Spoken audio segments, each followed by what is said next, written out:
എല്ലാവർക്കും എന്നെ കേൾക്കാൻ കഴിയുന്നുണ്ടോ? ശബ്ദം ഓഡിയോ ഉണ്ടോ? കേൾക്കാൻ കഴിയുന്നുണ്ടോ?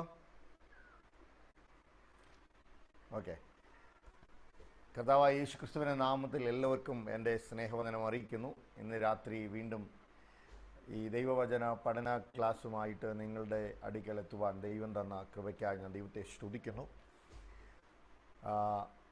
വിവിധ സാങ്കേതിക തടസ്സങ്ങൾ നിങ്ങളവിടെ നേരിടുന്നുണ്ട്. ഇവിടെ എനിക്കും അതുപോലെ വൈഫൈയുടെ സ്പീഡ് കുറഞ്ഞ ഒരു അവസ്ഥയുണ്ട്. ഇന്ന് റിപ്പയറിങ്ങിന് ആൾ വന്നിട്ട് അത് ശരിയാക്കാൻ കഴിഞ്ഞില്ല, നാളെ വരാമെന്ന് പറഞ്ഞ് പോയിരിക്കുകയാണ്. അപ്പോൾ അങ്ങനെയുള്ള ചില തടസ്സങ്ങൾ ഇവിടെയുമുണ്ട്. അതുകൂടാതെ കാലാവസ്ഥയുടെ പ്രശ്നങ്ങൾ ഉണ്ട് എന്ന് എനിക്കറിയാം. അപ്പോൾ ഇങ്ങനെയുള്ള വിവിധ തടസ്സങ്ങളൊക്കെ നമുക്കുണ്ടെങ്കിലും ദൈവവചനം പഠിക്കുവാൻ, കർത്താവിൻ്റെ സഭയെക്കുറിച്ച് അറിവ് നേടുവാൻ, അത് മറ്റുള്ളവർക്ക് പ്രയോജനപ്പെടുത്തുവാൻ വളരെ ആഗ്രഹത്തോടെ താല്പര്യത്തോടെ കടന്നു വന്നിരിക്കുന്ന നിങ്ങളെ എല്ലാവരെയും ഓർത്ത് ഞാൻ ദൈവത്തെ സ്തുതിക്കുന്നു. നിങ്ങളുടെ ആ വലിയ താല്പര്യത്തെ സ്വർഗത്തിലെ ദൈവം മാനിക്കട്ടെ എന്ന് ഞാൻ പ്രാർത്ഥിക്കുന്നു. പ്രത്യേക പാസ്റ്റർ സിജുവും അതുപോലെ പാസ്റ്റർ ജസ്റ്റിനും ഈ മലബാർ വോയിസ് വാട്സാപ്പ് ഗ്രൂപ്പിൻ്റെ മറ്റ് അഡ്മിന്മാരുമൊക്കെ ഈ കൂട്ടായ്മയൊക്കെ ഒത്തിരി ഇതിനു വേണ്ടി സമർപ്പണത്തോടെ നിൽക്കുന്നുണ്ട്. നിങ്ങളുടെ സമർപ്പണവും നിങ്ങളുടെ താല്പര്യവും, പ്രത്യേക പഠനം നടത്താനായിട്ട് കടന്നു വരുന്ന നിങ്ങൾ മറ്റ് സമയങ്ങളൊക്കെ മാറ്റിവെച്ചിട്ട് ഇതിനു വേണ്ടി തന്നെ സമയം ചെലവഴിക്കാനായി കടന്നു വരുന്ന നിങ്ങളെ ഓർത്ത് ഞാൻ ദൈവത്തെ സ്തുതിക്കുന്നു. തീർച്ചയായും ഞാൻ വിശ്വസിക്കുന്നു ഇത് നമുക്കെല്ലാവർക്കും ഈ പഠനം ഒരു അനുഗ്രഹമാകും. വരും നാളുകളിൽ കർത്താവിൻ്റെ രാജ്യത്തിൻ്റെ വലിപ്പത്തിനായി ദൈവസഭയുടെ വളർച്ചയ്ക്ക് ഈ പഠനം ഉപകാരപ്രദമാകുമെന്ന് ഞാൻ 100% വിശ്വസിക്കുന്നു. അതുകൊണ്ട് നാം ഈ സമയം ചെലവഴിക്കുന്നത് വെറുതെയല്ല, അത് ദൈവരാജ്യത്തിനും ദൈവസഭയ്ക്കും അനുഗ്രഹമാകുന്ന പ്രവൃത്തി പരിശുദ്ധാത്മാവ് നമ്മിലൂടെ ചെയ്യും. അതിനായി നമുക്ക് പ്രവർത്തിക്കാം, അതിനായി നമുക്ക് ഒരുമിച്ച് കാത്തിരിക്കാം. കഴിഞ്ഞ 2 ക്ലാസ്സുകളിൽ, കഴിഞ്ഞ ആഴ്ചയിൽ ചൊവ്വായും വ്യാഴവും നടന്ന 2 ക്ലാസ്സുകളിൽ സംബന്ധിച്ചവർക്ക് അറിയാം നമ്മൾ എന്താ പഠിച്ചതെന്ന്. ഞാൻ 1-2 മിനിറ്റിൽ അതിൻ്റെ ചുരുക്കത്തിൽ നിങ്ങളെ ഒന്ന് ഓർപ്പിച്ചിട്ട് ഇന്നത്തെ ക്ലാസ്സിലേക്ക് പോകാനാണ് ഞാൻ ആഗ്രഹിക്കുന്നത്. ആദ്യത്തെ ദിവസം നമ്മൾ ദൈവസഭ തുടങ്ങിയതിനെക്കുറിച്ചാണ് പഠിച്ചത്. യെരുശലേമിൽ മാളിക മുറിയിൽ പെന്തക്കോസ്ത് നാളിൽ പരിശുദ്ധാത്മാവിൻ്റെ ശക്തി ഇറങ്ങി വന്ന ആ ദിവസമാണ് സഭ ആരംഭിച്ചത്. അപ്പോൾ അവിടെ കൂടി വന്നവരുടെ മേൽ പരിശുദ്ധാത്മാവ് വന്ന് അന്യഭാഷകളിൽ സംസാരിച്ചു തുടങ്ങി എന്ന് പറയുന്നു. അവിടെയാണ് സഭ തുടങ്ങിയത്, അന്യഭാഷകളിൽ സംസാരിച്ചു തുടങ്ങി. അവിടെ നിന്ന് സഭ യെരുശലേമിൽ വെച്ച് തന്നെ സഭ വളരുന്നു. അപ്പോസ്തലപ്രവൃത്തിയുടെ പുസ്തകം നിങ്ങൾ വായിക്കണം. ഈ പഠനത്തോടൊപ്പം നിങ്ങൾ അധ്യായങ്ങൾ ഒരു ദിവസം 2-3 അധ്യായങ്ങൾ വായിക്കാൻ കഴിഞ്ഞാൽ വളരെ വളരെ അനുഗ്രഹമാകും. അപ്പോൾ വായിക്കുമ്പോൾ നമുക്കറിയാം ദൈവസഭ 3000-5000 യെരുശലേമിൽ വളരുന്നുണ്ട്. അത് കഴിഞ്ഞിട്ട് യെരുശലേമിൽ നിന്ന് മറ്റു പട്ടണത്തിലേക്ക് ദൈവസഭ വ്യാപിക്കുന്നുണ്ട്. അത് പിന്നെ നമ്മൾ കാണുന്ന 8-ാമത്തെ അധ്യായത്തിൽ ശമരിയയിലാണ്. അപ്പോൾ ഈ ശമരിയയിൽ വ്യാപിക്കുന്നതിനെ കുറിച്ച് നമ്മൾ മനസ്സിലാക്കി. അവിടെ ഫിലിപ്പോസ് വന്ന് പ്രസംഗിക്കുന്നു. യോഹന്നാനും പത്രോസും അവിടെ കടന്നുപോയി ദൈവവചനം ശുശ്രൂഷിക്കുന്നു. അവിടെ കൂടി വന്നവരുടെ മേൽ പരിശുദ്ധാത്മാവിൻ്റെ ശക്തി ഇറങ്ങി വന്നു. അത് അവർക്ക് അനുഗ്രഹമായി ദൈവസഭ അവിടെ ഉണ്ടാകുന്നതും നാം കാണുന്നുണ്ട്. 10-ാമത്തെ അധ്യായത്തിൽ കൊർന്നല്യോസിൻ്റെ ഭവനത്തിൽ, അത് കൈസരിയ എന്ന് പറയുന്ന സ്ഥലത്ത് ദൈവസഭ ഉണ്ടാകുന്നതിനെ കുറിച്ച് ലൂക്കോസ് എഴുതിയത് നമ്മൾ അപ്പോസ്തലപ്രവൃത്തിയുടെ പുസ്തകം 10-ാമത്തെ അധ്യായത്തിൽ വായിക്കുന്നുണ്ട്. അവിടെയും പത്രോസ് ദൈവവചനം പ്രസംഗിച്ചു, പരിശുദ്ധാത്മാവ് അവരുടെ മേൽ വന്നു, അവർ അന്യഭാഷകളിൽ സംസാരിച്ചു എന്ന് അവിടെ നാം വായിക്കുന്നുണ്ട്. നാം അതിൻ്റെ കൂടെ തന്നെ മനസ്സിലാക്കി. അപ്പോൾ ഈ പാലസ്തീനിൽ ദൈവസഭ വളരുന്നതിനെക്കുറിച്ച്, വ്യാപിക്കുന്നതിനെക്കുറിച്ചാണ് അങ്ങനെ നമ്മൾ മനസ്സിലാക്കി. 2-ാമത്തെ ക്ലാസ്സിൽ നാം മനസ്സിലാക്കി ഈ ദൈവസഭ പാലസ്തീന് പുറത്തേക്ക് റോമാ സാമ്രാജ്യത്തിൻ്റെ അകത്ത് വിവിധ ഇടങ്ങളിൽ എങ്ങനെ വ്യാപിക്കുന്നു. അത് നാം മനസ്സിലാക്കിയത് പൗലോസിൻ്റെ നേതൃത്വത്തിലുള്ള 3 പ്രധാനപ്പെട്ട മിഷണറി യാത്രകളാണ്. അപ്പോൾ പൗലോസ് യാത്ര ചെയ്തപ്പോൾ പോയ സ്ഥലങ്ങളിലൊക്കെ ദൈവവചനം പ്രസംഗിച്ചു, അവിടെയൊക്കെ സഭയുണ്ടായി എന്ന് നാം വായിക്കുന്നുണ്ട്, നാം പഠിക്കുന്നുണ്ട്. അപ്പോൾ ആ സഭകളെക്കുറിച്ച് നാം അപ്പോസ്തല പ്രവൃത്തിയുടെ പുസ്തകത്തിൽ കാണുന്നുണ്ട്. അപ്പോൾ ഒന്നാമത്തെ മിഷണറി യാത്രയിൽ അദ്ദേഹം കടന്നുപോയ വഴികളെക്കുറിച്ച് ഞാൻ പറഞ്ഞു. രണ്ടാമത്തെ മിഷണറി യാത്രയിൽ പോയ വഴികളെക്കുറിച്ച് മനസ്സിലാക്കി. അതുപോലെ മൂന്നാമത്തെ മിഷണറി യാത്രയിൽ അവസാനം കെട്ടപ്പെട്ടവനായി ഒരു കുറ്റവാളിയായി റോമ നഗരത്തിൽ പോകുന്നതിനെക്കുറിച്ചും ഞാൻ പറഞ്ഞിരുന്നു. അപ്പോൾ റോമ നഗരത്തിൽ ആയിരിക്കുമ്പോഴും പൗലോസ് അപ്പോസ്തലൻ തൻ്റെ ശുശ്രൂഷ തുടർന്നുകൊണ്ടിരുന്നു. അങ്ങനെയാണ് റോമ സാമ്രാജ്യത്തിൻ്റെ അകത്ത് സഭ വ്യാപിക്കുന്നത്. അതിന് കൂടെ കഴിഞ്ഞ ക്ലാസ്സിൽ നാം ചിന്തിച്ചു റോമ സാമ്രാജ്യത്തിന് പുറത്തേക്ക് സഭ വ്യാപിക്കുന്നതിനെക്കുറിച്ച് ഞാൻ പറഞ്ഞിരുന്നു. 3 പ്രധാന സാമ്രാജ്യങ്ങൾ, ഈ റോമ സാമ്രാജ്യം ഒഴിച്ചാൽ 3 പ്രധാന സാമ്രാജ്യങ്ങളും കൂടെ ഉണ്ടായിരുന്നു. 1 ചൈനയായിരുന്നു, 2 പേർഷ്യ ആയിരുന്നു, 3 ഇന്ത്യ ആയിരുന്നു. അപ്പോൾ ചൈനയിൽ ദൈവസഭ ഉണ്ടായി. അതിൻ്റെ ഡീറ്റെയിൽസിലേക്ക് നമുക്ക് പോകാൻ കഴിയത്തില്ല, സമയത്തിൻ്റെ കുറവ് കാരണമാണ്. അത് ഏഷ്യയിലെ സഭയുടെ ചരിത്രം തന്നെ ഒരു 6 മാസം പഠിക്കേണ്ടുന്ന ഒരു കോഴ്സാണ്. ബൈബിൾ കോളേജുകൾ ഇവിടെ SABCയിൽ അത് പഠിപ്പിക്കുന്നുണ്ട്. അതുപോലെ പേർഷ്യ, അറേബ്യ. അപ്പോൾ പേർഷ്യ സാമ്രാജ്യത്തിലെ ചില സ്ഥലങ്ങളെക്കുറിച്ച് നമ്മൾ പറഞ്ഞു. എഡേസ എന്ന് പറയുന്ന സ്ഥലത്തെക്കുറിച്ച് പറഞ്ഞു. അതുപോലെ അറേബ്യ എന്ന ആ മരുഭൂമിയെക്കുറിച്ച് പറഞ്ഞു. ഇവിടെയൊക്കെ സഭ ഉണ്ടായതിനെക്കുറിച്ച് പറഞ്ഞു. ഇപ്പം നമ്മൾ പറഞ്ഞു നിർത്തിയത് ഇങ്ങനെയായിരുന്നു. അത് കൂടാതെ പിന്നെ ഉണ്ടായ സാമ്രാജ്യം എന്ന് പറയുന്ന ഇന്ത്യയാണ്. ആ ഇന്ത്യയിൽ സഭ ഉണ്ടായതിനെക്കുറിച്ച് ഇന്ന് നമ്മൾ പഠിക്കുമെന്ന് നമ്മൾ പറഞ്ഞു നിർത്തിയിരുന്നു. ഞാൻ അതിലേക്ക് വരികയാണ്. അതിനു മുമ്പ് ഈ റോമ സാമ്രാജ്യത്തിലെ സഭകളെക്കുറിച്ച് നമ്മൾ പറഞ്ഞപ്പോൾ ആ സഭകളുടെ ആരാധനയും അവരുടെ ആത്മീയ അനുഭവങ്ങളും എന്തായിരുന്നു എന്ന് മനസ്സിലാക്കിയിട്ട് നമുക്ക് ഭാരതത്തിലെ സഭയെക്കുറിച്ച് മനസ്സിലാക്കാമെന്നാണ് ഞാൻ ആഗ്രഹിക്കുന്നത്. റോമ സാമ്രാജ്യത്തിലെ സഭകളുടെ ആരാധന രീതി എന്തായിരുന്നു, അവരുടെ ശുശ്രൂഷകൾ എന്തായിരുന്നു, ഈ 2 ഭാഗങ്ങൾ നമുക്കൊന്ന് മനസ്സിലാക്കാനായിട്ട് ശ്രമിക്കാം. അപ്പോൾ ഞാൻ പറഞ്ഞ ആദ്യത്തെ ഭാഗത്ത് പറഞ്ഞ സമയത്ത്, കഴിഞ്ഞ ക്ലാസ്സിൽ പറഞ്ഞ സമയത്ത് പൗലോസിൻ്റെ മിഷണറി യാത്രയുടെ സമയത്ത് ഞാൻ പറഞ്ഞിരുന്നു, പൗലോസ് യാത്ര ചെയ്ത കൂട്ടത്തിൽ തെസ്സലോനിക്ക സ്ഥലത്തെത്തി, അവിടെ ഒരു സഭയുണ്ടായി. കൊരിന്തിൽ എത്തുന്നുണ്ട്, അവിടെ ഒരു സഭയുണ്ടാകുന്നുണ്ട്. ഈ കൊരിന്തിലെ സഭയെക്കുറിച്ചുള്ള ഭാഗങ്ങൾ,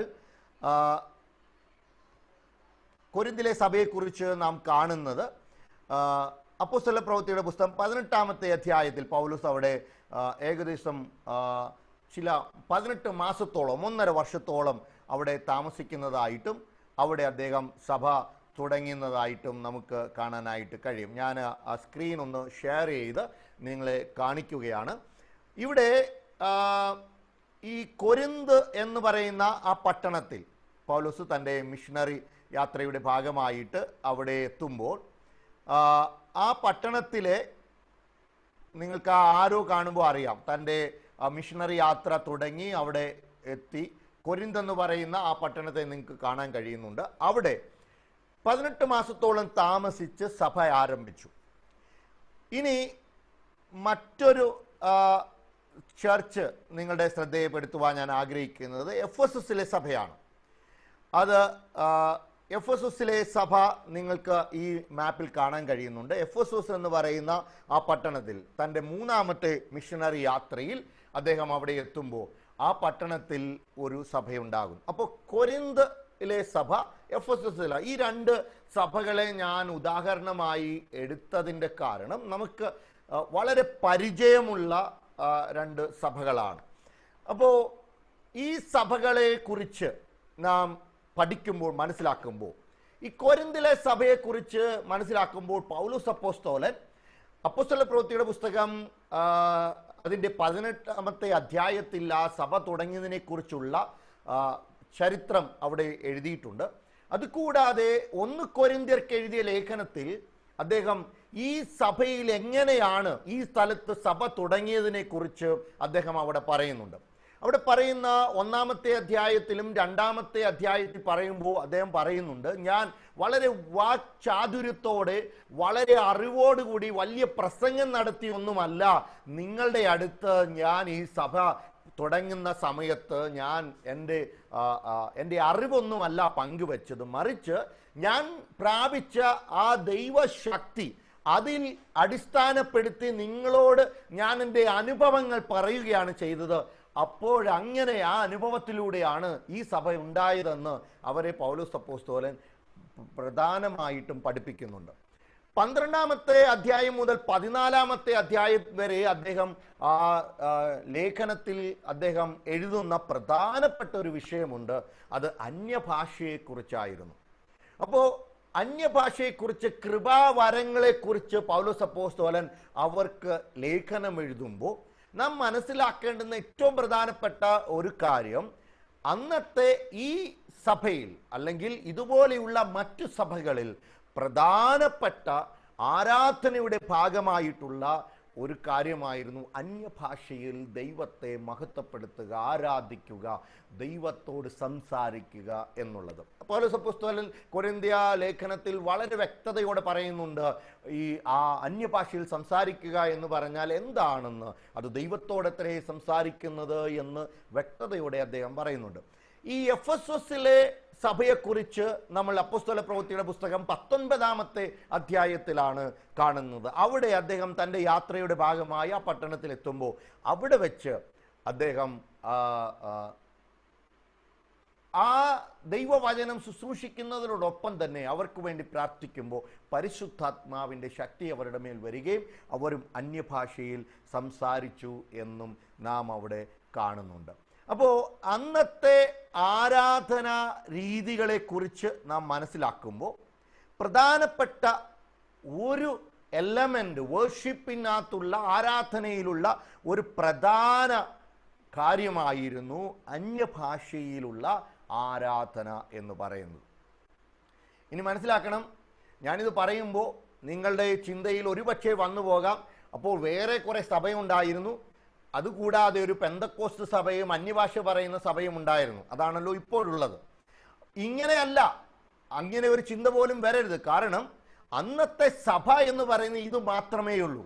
അപ്പോൾ കൊരിന്ത് പട്ടണത്തിലെ സഭ, എഫെസോസ് പട്ടണത്തിലെ സഭ, തെസ്സലോനിക്കയിലെ സഭ, ഈ സഭകളിലൊക്കെ അന്യഭാഷയിൽ ദൈവത്തെ ആരാധിക്കുന്നവർ ആയിരുന്നു ഉണ്ടായിരുന്നു. അപ്പൊ സഭയുടെ ഭാഗമായി, ആരാധനയുടെ ഭാഗമായി അന്യഭാഷയിൽ ദൈവത്തെ ആരാധിക്കുന്ന അനുഭവം ഉണ്ടായിരുന്നു. അപ്പൊ ഞാനിത് എന്തിനാണ് വളരെ പ്രാധാന്യത്തോടെ പറയുന്നത് എന്ന് വെച്ചാൽ, ഇന്നത്തെ നമ്മുടെ കാലം നോക്കുമ്പോൾ അന്യഭാഷയിൽ ആരാധിക്കാത്ത സഭകളുണ്ട്. അതുകൂടാതെ ചിലർ അതിൽ നിന്ന് വേർപെട്ടു മാറി അന്യഭാഷയിൽ ആരാധിക്കുന്നു, അല്ലെങ്കിൽ വീടുകളിൽ കൂടി വരുന്നു, വലിയ പള്ളിയിൽ നിന്നും ഇറങ്ങി ചെറിയ ഹോളിൽ കൂടി വന്ന് ആരാധിക്കുന്നു, അവർ അന്യഭാഷയിൽ ആരാധിക്കുന്നു. അപ്പോൾ അവിടെ നിന്ന് വേർവിട്ട് പോയവരാണ് ഇങ്ങനെയുള്ളവർ. ഇതിനെക്കുറിച്ച് ആളുകൾ വിലയില്ലാത്തതായിട്ടും വളരെ മോശമായിട്ടും ഒക്കെ സംസാരിക്കുന്ന അനുഭവമുണ്ട്.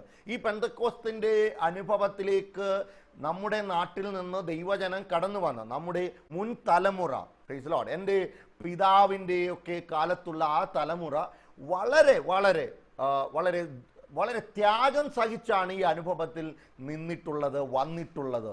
അവരുടെ വീട്ടിൽ നിന്നും ഒക്കെ വളരെ പ്രയാസം അവർ നേരിട്ടിട്ടുണ്ട്, വീട് വിട്ട് ഇറങ്ങേണ്ടി വന്നിട്ടുണ്ട്. അങ്ങനെയുള്ള ഒരുപാട് അനുഭവങ്ങൾ അന്നത്തെ കാലത്തുണ്ട്. ഈ കാലഘട്ടത്തിലും ചിലരെങ്കിലും ഇതുപോലെയുള്ള അനുഭവങ്ങളൊക്കെ അനുഭവിക്കുന്നുണ്ട്. എന്നിട്ടും ഈ അനുഭവത്തിന് വേണ്ടി പിടിച്ചു നിൽക്കുന്ന ഒരു സമൂഹത്തെ, ഒരു കൂട്ടത്തെയാണ് നമുക്ക് കാണാൻ കഴിയുന്നത്. അതിൻ്റെ ഭാഗമായിട്ടാണല്ലോ നാമും ആയിരിക്കുന്നത്. അപ്പം നാം മനസ്സിലാക്കേണ്ടത്, അന്നത്തെ കാലത്ത് ഇത് മാത്രമേ ഉണ്ടായിരുന്നുള്ളൂ. സഭ എന്നാൽ ഇങ്ങനെയായിരുന്നു. ഇത് കൂടാതെ അവർ ദൈവവചനം വായിക്കുമായിരുന്നു. അപ്പോൾ നിങ്ങൾ ചിന്തിക്കും, എന്തായിരുന്നു ആ ദൈവവചനം അവർ വായിച്ചത്? പഴയ നിയമം ആയിരുന്നു ദൈവവചനമായി അവർ കണക്കാക്കി, ദൈവവചനമായി ഉൾക്കൊണ്ട് അവർ വായിച്ചത്. പഴയ നിയമം യഹൂദന്മാരുടെ മതഗ്രന്ഥമായിരുന്നു. പഴയ നിയമത്തിലെ ആദ്യത്തെ 5 പുസ്തകങ്ങളെ പഞ്ചഗ്രന്ഥങ്ങൾ എന്ന് വിളിക്കുന്നു. അത് നിങ്ങൾക്കറിയാം. അത് കഴിഞ്ഞ് ചരിത്ര പുസ്തകങ്ങളുണ്ട്. അത് കഴിഞ്ഞ് പാട്ടുകൾ, ദൈവത്തെ മഹത്വപ്പെടുത്തുന്ന സങ്കീർത്തനങ്ങൾ, സദൃശവാക്യങ്ങൾ പോലെയുള്ള പാട്ടുകളുടെ പുസ്തകങ്ങളുണ്ട്. ഇതുകൂടാതെ പ്രോഫറ്റിക്കൽ ബുക്സ് ഉണ്ട്. വലിയ പ്രവാചകന്മാരും ചെറിയ പ്രവാചകന്മാരും അടങ്ങുന്ന പ്രവാചകന്മാരുടെ പുസ്തകങ്ങളുണ്ട്. ഇങ്ങനെ 4ആയിട്ട് തിരിച്ചിരിക്കുന്ന ആ പഴയ നിയമം യഹൂദന്മാരുടെ പുസ്തകമാണ്. ആ പുസ്തകമാണ് യഹൂദന്മാർ അവരുടെ മതഗ്രന്ഥമായിട്ട് ഉപയോഗിച്ചിരുന്ന ആ പുസ്തകം തന്നെയാണ് നമ്മുടെ ഈ സഭകളിൽ ദൈവവചനമായിട്ട് ഉപയോഗിച്ചത്. അപ്പോൾ ദൈവവചനമായിട്ട് ഇവർ ഉപയോഗിക്കുമെന്ന് പറയുമ്പോൾ നിങ്ങൾക്ക് സംശയമുണ്ടാകാം, 39 പുസ്തകമായിട്ട് അന്ന് ഇത് അംഗീകരിച്ചിരുന്നുവോ? യെസ്. അത് ആരംഗീകരിച്ചു എന്ന് ചോദിച്ചാൽ യഹൂദന്മാർ തന്നെ. യേശുക്രിസ്തുവിന് 160, യേശുക്രിസ്തുവിൻ്റെ ജനനത്തിന് 160 വർഷം മുമ്പ് തന്നെ ഇതിനൊരു തീരുമാനം അവർ എടുത്തിരുന്നു. മറ്റ് പുസ്തകങ്ങളെയൊക്കെ ഒഴിവാക്കിയിട്ട് ദൈവത്തിൻ്റെ വചനമായിട്ട് അവർ ഒരുമിച്ച് കൂടി വന്ന് ഒരു കൗൺസിൽ വെച്ച് യഹൂദന്മാർ തീരുമാനിച്ചിരുന്നു, ഈ 39 പുസ്തകമാണ് പഴയ നിയമമെന്ന് നമ്മൾ ഇപ്പോൾ വിളിക്കുന്ന ആ പുസ്തകമാണ് അവരുടെ മതഗ്രന്ഥമെന്ന് അവർ തീരുമാനിച്ചിരുന്നു. യേശുക്രിസ്തുവിൻ്റെ അനുയായികളായ ആദ്യത്തെ സഭയിലെ ദൈവമക്കൾ ഈ പുസ്തകത്തെ ദൈവവചനമായിട്ട് അംഗീകരിച്ച് അവർ കൂടി വരുമ്പോൾ ഈ ദൈവവചനം വായിക്കുമായിരുന്നു. പഴയ നിയമത്തിൽ നിന്ന്, പ്രവാചകന്മാരുടെ പുസ്തകത്തിൽ നിന്ന്, അതുപോലെ പഞ്ചഗ്രന്ഥങ്ങളിൽ നിന്ന് ദൈവവചന ഭാഗം അവർ വായിക്കുകയും അതിൻ്റെ കൂടെ ഒരാൾ വായിച്ചു കഴിയുമ്പോൾ വേറൊരാൾ അതിനെക്കുറിച്ച് ഒരു എക്സ്പ്ലനേഷൻ കൊടുക്കുമായിരുന്നു. നമുക്കറിയാം, സ്റ്റെഫാനോസ് അദ്ദേഹം കൊല ചെയ്യപ്പെടുന്നതിന് മുമ്പ് അതേക്കുറിച്ച് പറയുന്നുണ്ട്. നന്നായി വചനം പ്രസംഗിക്കുന്ന ഒരാളായിരുന്നു. പഴയ നിയമത്തെ കുറിച്ച് നല്ല ഒരു എക്സ്പോസിഷൻ, വളരെ വ്യാഖ്യാനം നൽകുന്ന ഒരു വ്യക്തിയായിരുന്നു. അപ്പോൾ അങ്ങനെയുള്ള കഴിവുകൾ അപ്പോസ്തലന്മാർക്കുണ്ടായിരുന്നു. അപ്പോൾ അവരാരെങ്കിലും ഇതുപോലെ ഒരു എക്സ്പോസിഷൻ, വ്യാഖ്യാനം പഴയ നിയമത്തിൽ നിന്നും കൊടുക്കുമായിരുന്നു. അപ്പോൾ അത് അവരുടെ സാധാരണ രീതിയായിരുന്നു. ഒരുപക്ഷെ നിങ്ങൾ ചോദിക്കാം, ഈ യഹൂദന്മാരല്ലേ യേശുക്രിസ്തുവിനെ ക്രൂശിച്ചത്? ഈ യഹൂദന്മാരല്ലേ ഈ സഭയെ അധ്യായത്തിൽ സ്റ്റെഫാനോസിനെ കൊല്ലുന്നു, അതുപോലെ മറ്റ് അപ്പോസ്തലന്മാരെ ഒഴികെ ബാക്കിയുള്ളവർ ചിതറിപ്പോകേണ്ടി വരുന്നു. അപ്പോൾ ഉപദ്രവം നേരിട്ടത് അവരിൽ നിന്നാണ്. പിന്നെ എന്തുകൊണ്ട് അവരുടെ പുസ്തകം, അവരുടെ മതഗ്രന്ഥം എന്ന് അവർ കരുതിയിരുന്നതിനെ അപ്പോസ്തലന്മാർ, ഈ ആദിമസഭ ദൈവവചനമായിട്ട് ഉപയോഗിച്ചു? അതിൻ്റെ ഉത്തരം ഇതാണ്.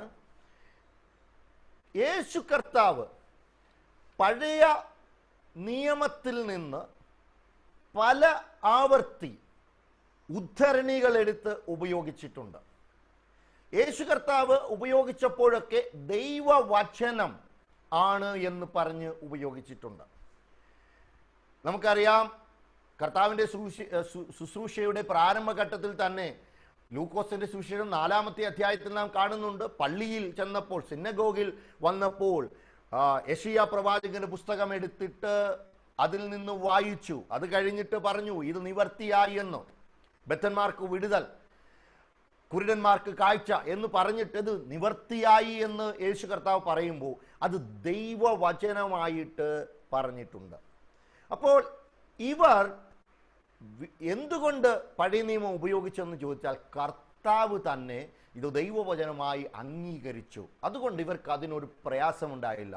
ഉപദ്രവം നേരിട്ടെങ്കിലും യഹൂദന്മാരാണ് യേശുക്രിസ്തുവിനെ ക്രൂശിച്ചതെന്ന അറിവുണ്ടായിട്ടും ഇത് അവരുടെ മതഗ്രന്ഥമായിട്ടല്ല ഈ അപ്പോസ്തലന്മാർ അല്ലെങ്കിൽ ആദിമസഭ ഉപയോഗിച്ചത്.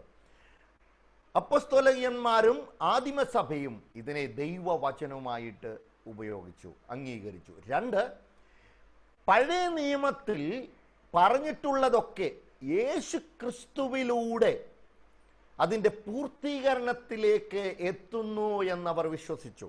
യേശു ക്രിസ്തു പൂർത്തീകരണത്തിനായി തുടങ്ങി, അത് തുടർന്ന് സഭയിലൂടെയാണ് അതിൻ്റെ പൂർത്തീകരണം ഉണ്ടാകുന്നത് എന്ന് അവർ വിശ്വസിച്ചു. അപ്പോൾ ഈ രണ്ട് കാരണങ്ങളാണ് പഴയ നിയമത്തെ ദൈവവചനമായിട്ട് അവർ അംഗീകരിച്ചത്. അപ്പോൾ ദൈവവചനം വായിക്കുമായിരുന്നു. 3 പ്രാർത്ഥന ഉണ്ടായിരുന്നു. നമ്മൾ അപ്പോസ്തല പ്രവൃത്തിയുടെ പുസ്തകത്തിൽ വായിക്കുന്നുണ്ട്, ഈ സഭകളിലൊക്കെ ശക്തമായ പ്രാർത്ഥന ഉണ്ടായിരുന്നു. അപ്പോൾ പ്രാർത്ഥന അവരുടെ ജീവിതത്തിൻ്റെ ആരാധനയുടെ ഭാഗമായിരുന്നു. ഇത് കൂടാതെ സങ്കീർത്തനം അവർ പാട്ടായിട്ട് പാടുമായിരുന്നു. 1 തീമോഥെയോസിന്റെ ലേഖനം 3-ാം അധ്യായം അതിന് 16-ാമത്തെ വാക്യത്തിൽ പറയുന്നുണ്ട് സങ്കീർത്തനങ്ങളാൽ ദൈവത്തെ മഹത്വപ്പെടുത്തുന്നതിനെ കുറിച്ച്. അപ്പോൾ ഈ സങ്കീർത്തനം നമ്മൾ ഇന്ന് വായിക്കുന്നു, പക്ഷേ അത് സങ്കീർത്തനം വായിക്കുകയല്ല. Praise Lord. സങ്കീർത്തനം അവർ പാടുകയായിരുന്നു ചെയ്തത്. അപ്പോൾ ഈ സങ്കീർത്തനങ്ങളൊക്കെ എല്ലാ സങ്കീർത്തനവും 150 സങ്കീർത്തനവും പാട്ടുകളാണ്. ദൈവദാസന്മാർ എന്നെ ശ്രദ്ധിക്കുന്നുണ്ട്, അവർക്കറിയാം അത് പാട്ടുകളാണ്. ഈ പാട്ടിന് ഓരോ സങ്കീർത്തനവും എഴുതിയത് ഓരോ രാഗത്തിലാണ്. നമുക്കിതൊന്നും അറിയില്ല. നമ്മൾ എല്ലാ സങ്കീർത്തനവും നമ്മൾ വായിക്കുകയാണ് ചെയ്യുന്നത്. പക്ഷേ ഇതറിയാവുന്നവർക്ക്, എന്നെ പഠിപ്പിച്ച ഒരു പ്രൊഫസർ ഉണ്ടായിരുന്നു.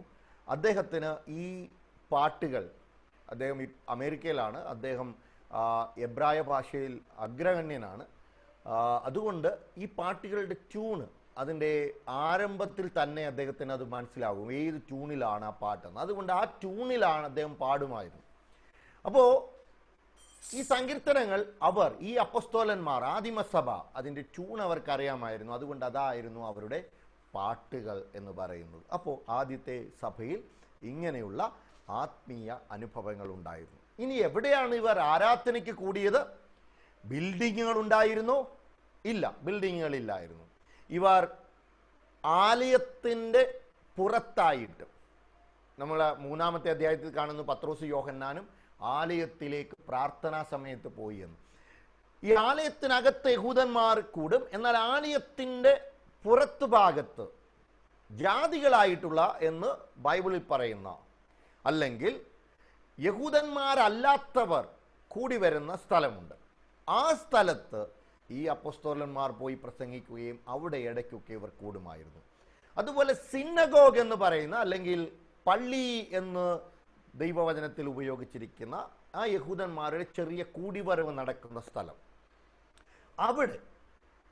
അവിടെ കൂടി വരുന്നവരോട് പ്രസംഗിക്കുകയും, അപ്പോസ്തലനായ പൗലോസ് പ്രത്യേകിച്ച് തൻ്റെ യാത്രയിലൊക്കെ താൻ ചെയ്തിട്ടുണ്ട്, അവിടെ കൂടി വരുന്നവരോട് പ്രസംഗിക്കുകയും അവരെ പഠിപ്പിക്കുകയും പിന്നീട് അവിടെ വീണ്ടും കൂടി വന്ന ആരാധന നടത്തിയിട്ടും ഉണ്ട്.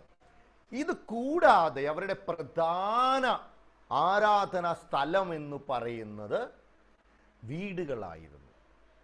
അപ്പോൾ വീടുകളിൽ അവർ ആരാധിക്കുമായിരുന്നു. 2-3 കുടുംബങ്ങൾ കൂടി വരുന്ന വീടുകളുണ്ടായിരുന്നു. അപ്പോൾ ഈ വീടുകളിൽ ചില വീടുകൾക്ക് വലിയ വലിപ്പമുള്ള മുറി ഉണ്ടായിരുന്നു. അപ്പോൾ അതിനെയാണ് മാളിക മുറി എന്ന് അവർ വിളിച്ചിരുന്നത്. അപ്പോൾ അങ്ങനെ മാളിക മുറിയുള്ള വീടുകൾ അവരിൽ ചിലർക്കുണ്ടായിരുന്നു. ആ വീടുകളിൽ അവർ കൂടി വരുമായിരുന്നു. കൂടി വരുമ്പോൾ അവർ ഒരുമിച്ച് ഭക്ഷണം കഴിക്കുമായിരുന്നു. ഒരുമിച്ച് ഭക്ഷണം കഴിക്കുകയും ദൈവത്തെ മഹത്വപ്പെടുത്തിയിട്ട് ആ ഭക്ഷണത്തിൻ്റെ ഭാഗമായിട്ട് തന്നെ കർത്താവിൻ്റെ മേശ ആചരിക്കുകയും ചെയ്യുമായിരുന്നു. ഇതായിരുന്നു ആദിമ നൂറ്റാണ്ടിൽ, അല്ലെങ്കിൽ ആദിമ സഭയിൽ നാം കാണുന്ന കാര്യം. ഇത് കൂടാതെ അവർ ഗിഫ്റ്റുകൾ കളക്ട് ചെയ്ത് അത് ശേഖരിച്ച് മറ്റുള്ളവർക്ക് കൊടുക്കുന്ന ഒരു അനുഭവം ഉണ്ടായിരുന്നു. സഭയിൽ കൂടി വരുമ്പോൾ അവർ ശേഖരിക്കും, അവർക്ക് ചെയ്യാൻ കഴിയുന്ന ഗിഫ്റ്റുകൾ കൊണ്ടുവരികയും അത് മറ്റുള്ളവർക്ക് കൊടുക്കാനായിട്ട് അവർ ഉപയോഗിക്കുകയും ചെയ്തിട്ടുണ്ട്. മറ്റുള്ളവരെ സഹായിക്കുന്ന ഒരു മനോഭാവം അന്നത്തെ ആ സഭയിൽ ഉണ്ടായിരുന്നു. അപ്പോൾ ഇതായിരുന്നു ആദ്യത്തെ സഭയുടെ പ്രത്യേകത എന്ന് പറയുന്നത്. ഇനി ഇവിടുത്തെ ഈ ശുശ്രൂഷയെക്കുറിച്ച് ഒന്ന് മനസ്സിലാക്കുമ്പോൾ അപ്പോസ്തോലന്മാർ, പ്രവാചകന്മാർ, സുവിശേഷകന്മാർ, ഇടയന്മാർ, ഉപദേശകന്മാർ, ഇങ്ങനെ ഈ 5 തരത്തിലുള്ള ശുശ്രൂഷകൾ, ആത്മീയ ശുശ്രൂഷകൾ ചെയ്യുന്നവർ അന്നത്തെ സഭയിൽ ഉണ്ടായിരുന്നു. ഇത് കൂടാതെ എൽഡേഴ്സ് അല്ലെങ്കിൽ ഡീക്കൻസ് എന്ന് പറയുന്ന, അല്ലെങ്കിൽ പ്രസ്ബിറ്റർമാർ എന്നൊക്കെ പറയുന്ന അങ്ങനെയുള്ള ചില വാക്കുകൾ അവരെക്കുറിച്ച് ഉപയോഗിച്ചിട്ടുണ്ട്. അഡ്മിനിസ്ട്രേഷൻ, സഭയുടെ മറ്റു ഉത്തരവാദിത്തങ്ങൾ, സ്നാന ശുശ്രൂഷയുടെ ഉത്തരവാദിത്തങ്ങൾ, കർത്താവിൻ്റെ മേശയുടെ ഉത്തരവാദിത്തങ്ങൾ, മറ്റുള്ളവരെ സഹായിക്കുന്നതിൻ്റെ ഉത്തരവാദിത്തങ്ങൾ, അങ്ങനെയുള്ള ചില കാര്യങ്ങൾ ചെയ്യുന്നതിന് വേണ്ടി ചിലരും കൂടെ അന്ന് ശുശ്രൂഷയുടെ ഭാഗമായിട്ടുണ്ടായിരുന്നു. അവരിൽ ചിലർ നന്നായി ദൈവവചനം ശുശ്രൂഷിക്കുന്നവരും ആത്മീയ അനുഭവങ്ങൾ ചെയ്യുന്നവരും ആയിരുന്നു. ഇങ്ങനെയുള്ള ശുശ്രൂഷകന്മാർ അന്നത്തെ സഭയിൽ ഉണ്ടായിരുന്നു. ഇനി ഈ സഭകൾ, ഈ ആത്മീയ അനുഭവമുള്ള സഭ അല്ലെങ്കിൽ സഭകൾ, അതേ അനുഭവം തന്നെയാണ് ആ രാജ്യത്തിന് പുറത്തേക്കും വ്യാപിച്ചത്. അപ്പോൾ നമ്മൾ പേർഷ്യയിലുള്ള സഭയെക്കുറിച്ച് പറഞ്ഞപ്പോൾ ഇതുപോലെയുള്ള ആത്മീയ അനുഭവം ആ സഭകളിലും ഉണ്ടായിരുന്നു. അപ്പോൾ പേർഷ്യയിലുള്ള സഭ എന്ന് പറയുമ്പോൾ അവിടെ ഉണ്ടായ സഭ, അറേബ്യയിലുണ്ടായ സഭ, ഈ സഭകളിലൊക്കെ ഇതുപോലെയുള്ള ആത്മീയ അനുഭവങ്ങൾ തന്നെ ഉണ്ടായിരുന്നു. മറ്റൊന്ന് ഇല്ല. കാരണം എന്താ? അങ്ങനെ ഒരു സഭ അന്ന് ഉണ്ടായിരുന്നില്ല. ഈ ഒരു സഭയേ ഉള്ളൂ. ആ സഭയുടെ ആത്മീയ അനുഭവങ്ങൾ അവരെവിടെയൊക്കെ പോയോ, സഭ തുടങ്ങിയോ, അവിടെയെല്ലാം ഉണ്ടായിരുന്നു. ഇനി നമുക്ക് ഭാരതത്തിൽ സഭ ഉണ്ടായതിനെ കുറിച്ച് ഒന്ന് മനസ്സിലാക്കാം. എങ്ങനെയാണ് ഭാരതത്തിൽ സഭ ഉണ്ടാകുന്നത്? 1-ാം നൂറ്റാണ്ടിൽ തന്നെ ഭാരതത്തിൽ ദൈവസഭ ഉണ്ടാകുന്നു. എങ്ങനെയാണ് 1-ാം നൂറ്റാണ്ടിൽ ഈ ദൈവസഭ ഇവിടെ ഉണ്ടായത്? ഇതിനെക്കുറിച്ചുള്ള ഒരുപാട് പഠനങ്ങൾ നടന്നിട്ടുണ്ട്, ഇപ്പോഴും നടന്നുകൊണ്ടേയിരിക്കുകയാണ്. ഈ ഇവിടെ ഉണ്ടായ ദൈവസഭയെക്കുറിച്ചുള്ള എങ്ങനെ ഉണ്ടായി, അതിൻ്റെ കാരണം എന്തൊക്കെയാണ് എന്നൊക്കെയുള്ള പഠനങ്ങൾ വളരെ വളരെ ശക്തമായി നടക്കുന്നുണ്ട്. നമ്മളെല്ലാവരും ഭാരതത്തിൽ ഉള്ളവരായതുകൊണ്ട് അല്പം കൂടി വിശദമായിട്ട് ഈ ഭാഗം ഒന്ന് പഠിക്കണം എന്ന് ഞാൻ ആഗ്രഹിക്കുകയാണ്. ഭാരതത്തിലെ സഭയെക്കുറിച്ച് നാം മനസ്സിലാക്കുമ്പോൾ അപ്പോസ്തലനായ തോമസ്, യേശു ക്രിസ്തുവിൻ്റെ 12 ശിഷ്യന്മാരിൽ ഒരാളായിരുന്ന തോമസ് ഭാരതത്തിൽ വന്നു എന്ന് അംഗീകരിക്കപ്പെടുന്ന ഒരു പാരമ്പര്യം, ഒരു ചരിത്ര പാരമ്പര്യം ഉണ്ട്. ഇത് എങ്ങനെ ഉണ്ടായി എന്ന് ചോദിച്ചാൽ 2 രീതിയിലാണ് ഇതുണ്ടായത്. തോമസ് ഇവിടെ വന്നു എന്നത് വെറുതെ വന്നതല്ല, അത് ഉണ്ടായതിന് 2 തരത്തിലുള്ള തെളിവുകൾ ഉണ്ട്. ഒരു തെളിവെന്ന് പറയുന്നത് സിറിയ അല്ലെങ്കിൽ പേർഷ്യയുടെ ഭാഗമായ സിറിയയിൽ നിന്നും ഉടലെടുത്ത ചില എഴുത്തുകളാണ്, ചില രേഖകളാണ്. അതിലൊരു പ്രധാനപ്പെട്ട രേഖ എന്ന് പറയുന്നത് ഏകദേശം AD 230 230 എഴുതപ്പെട്ട ഒരു പുസ്തകമാണ്.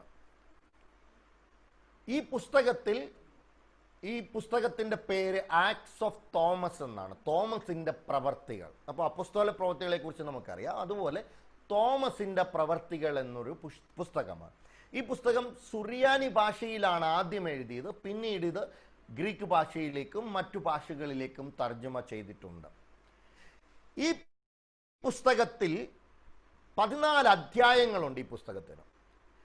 ഈ പുസ്തകത്തിൻ്റെ ആരംഭം മുതൽ നാം വായിക്കുകയും മനസ്സിലാക്കുകയും ചെയ്താൽ യേശുക്രിസ്തുവിൻ്റെ ഉയർപ്പിന് ശേഷം ശിഷ്യന്മാർ യെരുശലേമിൽ കൂടുകയും കർത്താവിൻ്റെ ആ കൽപ്പന പ്രകാരം എവിടേക്ക് സുവിശേഷം അറിയിക്കാൻ പോകണം എന്ന് അവർ ചിന്തിക്കുകയും ചെയ്തു, പ്രാർത്ഥിക്കുകയും ചെയ്തു. അങ്ങനെ പ്രാർത്ഥിച്ചപ്പോൾ ഈ പുസ്തകത്തിൽ പറയുന്നത് ഇങ്ങനെയാണ്. പ്രാർത്ഥിച്ചു കഴിഞ്ഞിട്ട് നമുക്കറിയാം, അപ്പോസ്തല പ്രവൃത്തിയുടെ 1-ാമത്തെ അധ്യായത്തിൽ പറയുന്നുണ്ട്, യൂദായ്ക്ക് പകരമായിട്ട് അവർ ചീട്ടിട്ട് ഒരുവനെ എടുത്തു, മത്യാസിനെ എടുത്തു. അതുപോലെ തന്നെ എവിടെ പോകണമെന്നുള്ളതിന് ഇവർ ചീട്ടിട്ടപ്പോൾ ഓരോരുത്തർക്കും ഓരോ സ്ഥലങ്ങൾ കിട്ടിയ കൂട്ടത്തിൽ തോമസിന് കിട്ടിയത് ഇന്ത്യ അല്ലെങ്കിൽ ഭാരതം എന്ന പേരായിരുന്നു. ഇത് കിട്ടിയ ഉടനെ തോമസ് പറഞ്ഞു, സോറി, എനിക്ക് പോകാൻ കഴിയത്തില്ല. കാരണം എന്താണ്? ഇത് വളരെ ദൂരെയാണ്, അവിടെയുള്ളവരെ കുറിച്ച് യാതൊരു അറിവും എനിക്കില്ല. കാരണം ബാക്കിയെല്ലാം റോമ സാമ്രാജ്യത്തിൻ്റെ വളരെ അടുത്തുള്ള സ്ഥലങ്ങളാണ്. അത് ആ മാപ്പ് നോക്കുമ്പോൾ നിങ്ങൾക്ക് അറിയാം, പേർഷ്യ എന്നൊക്കെ പറയുന്നത് അതിനോട് ചേർന്ന്, ബോർഡറിനോട് ചേർന്ന് കിടക്കുന്ന സ്ഥലമാണ്. ഇന്ത്യയെക്കുറിച്ച് പറയുമ്പോൾ ഇത് വളരെ ദൂരെയാണ്. അതുകൊണ്ട് എനിക്ക് പോകാൻ കഴിയത്തില്ല, എനിക്ക് പോകാൻ താല്പര്യമില്ല എന്ന് പറയുമ്പോൾ ഈ കൂടെയുള്ള ശിഷ്യന്മാർ അവർ ഒരുമിച്ച് പ്രാർത്ഥിക്കാൻ തുടങ്ങി. അപ്പോൾ ഈ പുസ്തകം പറയുന്നു, അവർ പ്രാർത്ഥിച്ചു, തോമസിനെ അയക്കണമേ എന്ന് പ്രാർത്ഥിച്ചു. അന്ന് രാത്രി തോമസ് കിടന്നുറങ്ങിയപ്പോൾ രാത്രിയിൽ ദർശനത്തിൽ കർത്താവ് തോമസിന് വെളിപ്പെട്ടു. തോമസിനോട് പറഞ്ഞു, തോമസേ, നീ ഇന്ത്യയിലേക്ക് പോകണം. തോമസ് പറഞ്ഞു, കർത്താവേ, എനിക്കതിനുള്ള കൃപയില്ല. കർത്താവ് പറഞ്ഞു, എൻ്റെ കൃപ നിനക്ക് മതി. അപ്പോൾ ഈ തോമസിനെ കുറിച്ച് നാം മനസ്സിലാക്കുന്നത് യോഹന്നാന്റെ സുവിശേഷത്തിൽ വളരെ വ്യക്തിപരമായി കർത്താവുമായി ഇടപെടുന്ന ഒരു തോമസിനെ കുറിച്ച്, ക്രൂശീകരണത്തിന് ഉയർപ്പിന് ശേഷം കടന്നു വരുന്ന കർത്താവിനോട് വ്യക്തിപരമായി സംസാരിക്കുന്ന ഒരു തോമസിനെ നമുക്ക് കാണാം. അവിടെ തോമസിനെ നമുക്ക് യോഹന്നാന്റെ സുവിശേഷത്തിൽ നമ്മുടെ ചിന്തയിൽ ഒരു സംശയാലുവായ തോമസ് എന്ന് നമ്മൾ പറയാറുണ്ട്. പക്ഷേ സംശയാലുവായിരുന്നുവോ അതോ മറിച്ച് താൻ കർത്താവിനെ ആ നിലവാരത്തിൽ കാണുമ്പോൾ ആ അനുഭവത്തിൽ ആ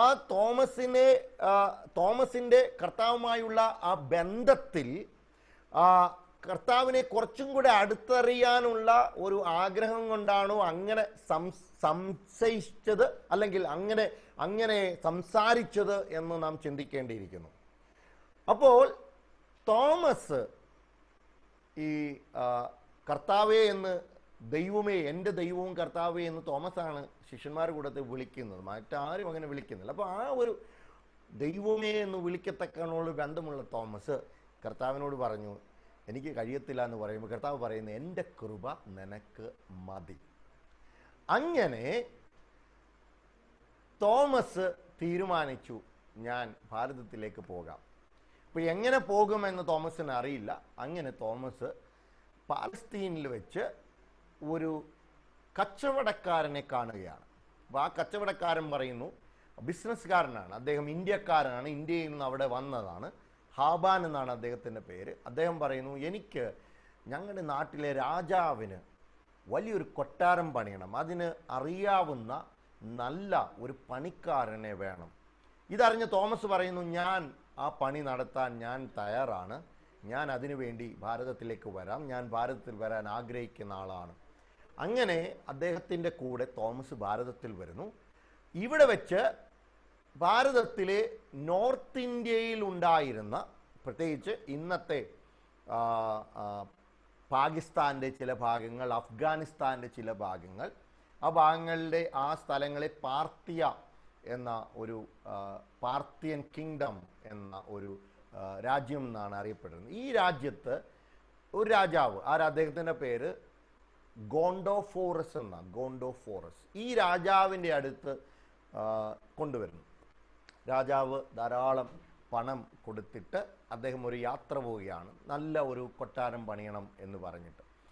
ഈ കൊട്ടാരം പണിയാനായിട്ട് പണം വാങ്ങിച്ച തോമസ് രാജാവ് യാത്ര ചെയ്ത് പോയി കഴിയുമ്പോൾ പണം കൊണ്ടുപോയിട്ട് കൊട്ടാരം പണിയാനല്ല ഉപയോഗിക്കുന്നത്, മറിച്ച് അദ്ദേഹം ഉപയോഗിക്കുന്നത് മറ്റുള്ളവർക്ക്, പാവപ്പെട്ട ആളുകളെ കണ്ടുപിടിച്ചിട്ട് അവർക്ക് വിതരണം ചെയ്യുകയാണ് ചെയ്തത്.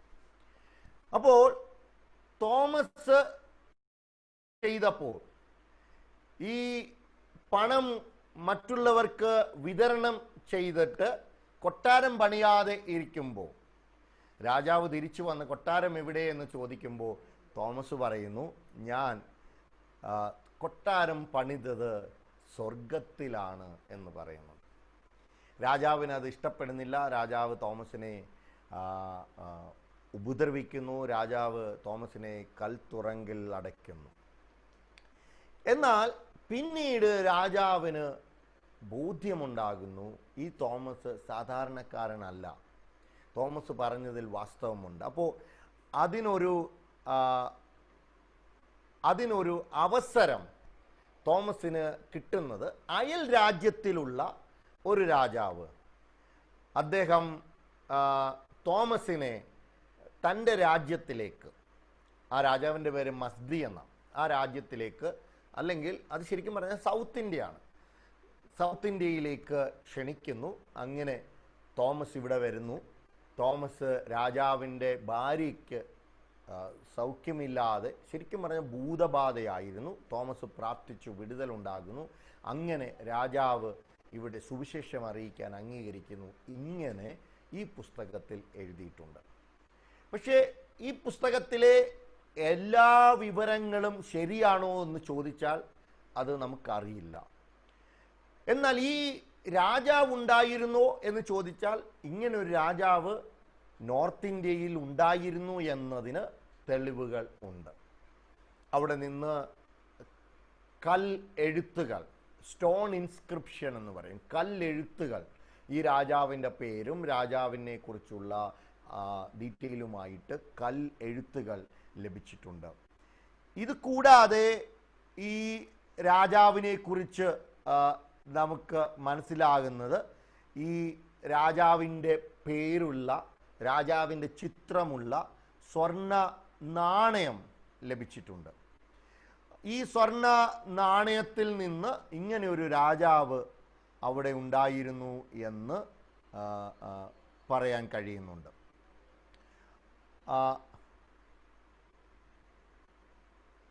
ഓക്കെ, ഞാൻ ഷെയർ ചെയ്യാൻ നോക്കിയായിരുന്നു, നിങ്ങളെ അതൊന്ന് കാണിക്കാൻ വേണ്ടി. ഓക്കെ, ആ സ്വർണ്ണ നാണയത്തിൽ കൊടുത്തിരിക്കുന്നത് ആ രാജാവിൻ്റെ ചിത്രവും ആ രാജാവിൻ്റെ പേരുമാണ്. അപ്പം അങ്ങനെ ഒരു രാജാവ് അന്ന് അവിടെ ഉണ്ടായിരുന്നു. വീഡിയോ ഒത്തിരി ഡിലേ ആണല്ലേ? ഓക്കെ,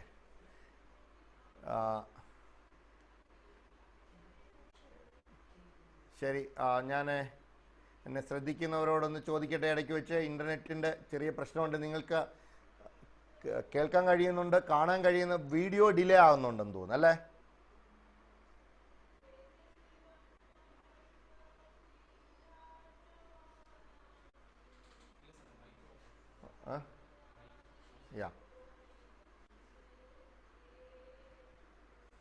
ഓക്കെ, കേൾക്കുന്നുണ്ടോ? കൈ കാണിക്കാം. Okay okay okay okay okay okay okay yes. അപ്പോൾ ഈ നമ്മൾ പറഞ്ഞു വന്നത് ഈ പുസ്തകത്തിൽ ഇങ്ങനെ എഴുതിയിട്ടുണ്ട്. പക്ഷേ ഈ പുസ്തകത്തിൽ പറയുന്ന എല്ലാ കാര്യങ്ങളും ശരിയാകണമെന്നില്ല. പക്ഷേ ഇങ്ങനെ ഒരു രാജാവ് ഉണ്ടായിരുന്നു എന്നതിന് ചരിത്ര തെളിവുകളുണ്ട്. ഓക്കെ, ഇത് കൂടാതെ അന്നത്തെ ചില സഭാപിതാക്കന്മാർ, ആ കാലഘട്ടത്തിൽ ജീവിച്ചിരുന്ന 3-ാം നൂറ്റാണ്ടിലൊക്കെ ജീവിച്ചിരുന്ന ചില സഭാപിതാക്കന്മാർ എഴുതിയിട്ടുണ്ട്. ഈ തോമസ് ഭാരതത്തിൽ വന്നു, തോമസിൻ്റെ ശുശ്രൂഷയെക്കുറിച്ച് പറയുമ്പോൾ അവർ എഴുതിയിട്ടുണ്ട് തോമസ് ഭാരതത്തിലാണ് വന്നതെന്ന്. ഇനി അപ്പോസ്തലന്മാരുടെ ഉപദേശങ്ങൾ എന്ന് പറഞ്ഞ ഒരു പുസ്തകമുണ്ട്. ആ പുസ്തകത്തിലും അപ്പോസ്തലന്മാർ എവിടെയൊക്കെ പോയി എന്ന് പറയുമ്പോൾ അതിലും പറയുന്നുണ്ട് തോമസ് ഭാരതത്തിൽ വന്നു എന്ന്. ഇനി ഈ പുസ്തകത്തിൽ ഡീറ്റെയിൽ ആയിട്ട് തോമസ് എവിടെ വന്നു, എങ്ങനെയുള്ള ശുശ്രൂഷ ചെയ്തു എന്നതിനെ കുറിച്ചൊന്നും നമുക്ക് കാണാൻ കഴിയുന്നില്ല. തോമസ് ഇവിടെ വരുന്നതിന് മുമ്പുള്ള വിശദീകരണമുണ്ട്, എന്നാൽ വന്നു കഴിഞ്ഞിട്ടുള്ള ഒരുപാട് ഡീറ്റെയിൽസ് ഈ പുസ്തകത്തിൽ കാണാനായിട്ട് കഴിയുന്നില്ല. പക്ഷേ ഈ പുസ്തകത്തിൻ്റെ വേറൊരു പോരായ്മ എന്ന് പറയുന്നത്, ഞാൻ പറഞ്ഞ ഡേറ്റ് നിങ്ങൾ ശ്രദ്ധിക്കണം, 230 ഈ പുസ്തകം എഴുതിയത് തന്നെ. അപ്പോൾ തോമസ് വന്നെങ്കിൽ 1-ാം നൂറ്റാണ്ടിലാണ് വന്നത്. അപ്പോൾ ഏകദേശം ഒരു 150 വർഷം കഴിഞ്ഞിട്ടാണ് ഈ പുസ്തകം എഴുതുന്നത്. അപ്പോൾ അങ്ങനെയുള്ള ചില പ്രശ്നങ്ങൾ ചരിത്രകാരന്മാർ ഈ പുസ്തകത്തെക്കുറിച്ച് പറയാറുണ്ട്. ഇനി തോമസ് വന്നതിനെക്കുറിച്ച് നാം മനസ്സിലാക്കുന്ന മറ്റൊരു കാര്യം, തോമസ് വന്നത് നമ്മുടെ കേരളത്തിൽ, അത് ഡേറ്റ് സഹിതം AD 52 തോമസ് വന്നു എന്നത്, അങ്ങനെയുള്ള ഒരു പാരമ്പര്യം വായ്മൊഴിയായിട്ട് നമ്മുടെ നാട്ടിൽ പ്രചരിച്ചിട്ടുണ്ട്. ഈ വായ്മൊഴിയായുള്ള ഈ പാരമ്പര്യം ഉണ്ടായത് എങ്ങനെയെന്ന് ചോദിച്ചാൽ, ഇത് 1-ാം നൂറ്റാണ്ട് മുതൽ കൈമാറി വന്ന ക്രിസ്ത്യാനികളായ ആളുകൾ തലമുറ കൈമാറി കൊടുത്ത ഒരു വിശ്വാസമാണ്, ഒരു പാരമ്പര്യമാണ് ഇത് എന്ന് കരുതപ്പെടുന്നു. ഈ പാരമ്പര്യപ്രകാരം, അല്ലെങ്കിൽ ഈ ഒരു വിശ്വാസം പ്രകാരം വായ്മൊഴിയായി വന്ന ഈ ഒരു ചരിത്ര സംഭവത്തെക്കുറിച്ച് ഇങ്ങനെയാണ് പറയുന്നത്. 52 തോമസ് കൊടുങ്ങല്ലൂരിനടുത്തുള്ള മുസിരിസ് എന്ന് പറയുന്ന, അന്ന് മുസിരിസ് എന്ന് വിളിക്കുന്ന, പിൽക്കാലത്ത് കൊടുങ്ങല്ലൂർ എന്ന് പറഞ്ഞ ഒരു തുറമുഖത്തിൽ തോമസ് എത്തി. അപ്പോൾ ഈ തുറമുഖത്തിൻ്റെ പ്രത്യേകത, ഈ തുറമുഖത്തിനടുത്തായിട്ട് യഹൂദന്മാർ പാർത്തിരുന്നു എന്നാണ്. ഇപ്പൊ തോമസ് ഈ തുറമുഖത്തിൽ വന്നു. ഇവിടെ വന്നിട്ട് ആ യഹൂദന്മാരോട് യേശുക്രിസ്തുവിനെ കുറിച്ച് പ്രസംഗിച്ചു. അതിനുശേഷം അദ്ദേഹം സാധാരണക്കാരായ ജനങ്ങളുടെ അടുത്തേക്ക് സുവിശേഷവുമായി എത്തി. അദ്ദേഹത്തിൻ്റെ ശുശ്രൂഷ മുഖാന്തരമായി 7 സഭകൾ സ്ഥാപിക്കപ്പെട്ടു എന്ന് ഈ വായ്മൊഴിയായുള്ള ചരിത്രത്തിൽ പറയുന്നുണ്ട്. പാലയൂർ എന്ന് പറയുന്ന സ്ഥലത്താണ് ആദ്യത്തെ സഭ സ്ഥാപിക്കപ്പെട്ടത് എന്ന് പറയുന്നുണ്ട്. മാലിയങ്കര, ഗോകമംഗലം, നിരണം, പരവൂർ, കൊല്ലം, ഇങ്ങനെയൊക്കെ പറയുന്ന സ്ഥലങ്ങൾ. ഈ സ്ഥലങ്ങളിൽ സുവിശേഷം അറിയിച്ച് അവിടെ സഭകൾ ഉണ്ടായി എന്ന് പറയുന്നുണ്ട്. ആദ്യത്തെ സഭ പാലയൂരാണ് ഉണ്ടാകുന്നത്. ഈ പാലയൂർ തോമസ് കടന്നുപോയിട്ട് അവിടെയുള്ള ചില ആളുകളോട് യേശുക്രിസ്തുവിനെ കുറിച്ച് സംസാരിക്കുകയും അങ്ങനെ അവർ യേശുവിനെ രക്ഷിതാവും കർത്താവുമായി അംഗീകരിച്ച് അവിടെ ഒരു സഭയുണ്ടായി എന്ന് ഇതിൽ പറയുന്നുണ്ട്. ഇവിടെ നിന്ന് തോമസ്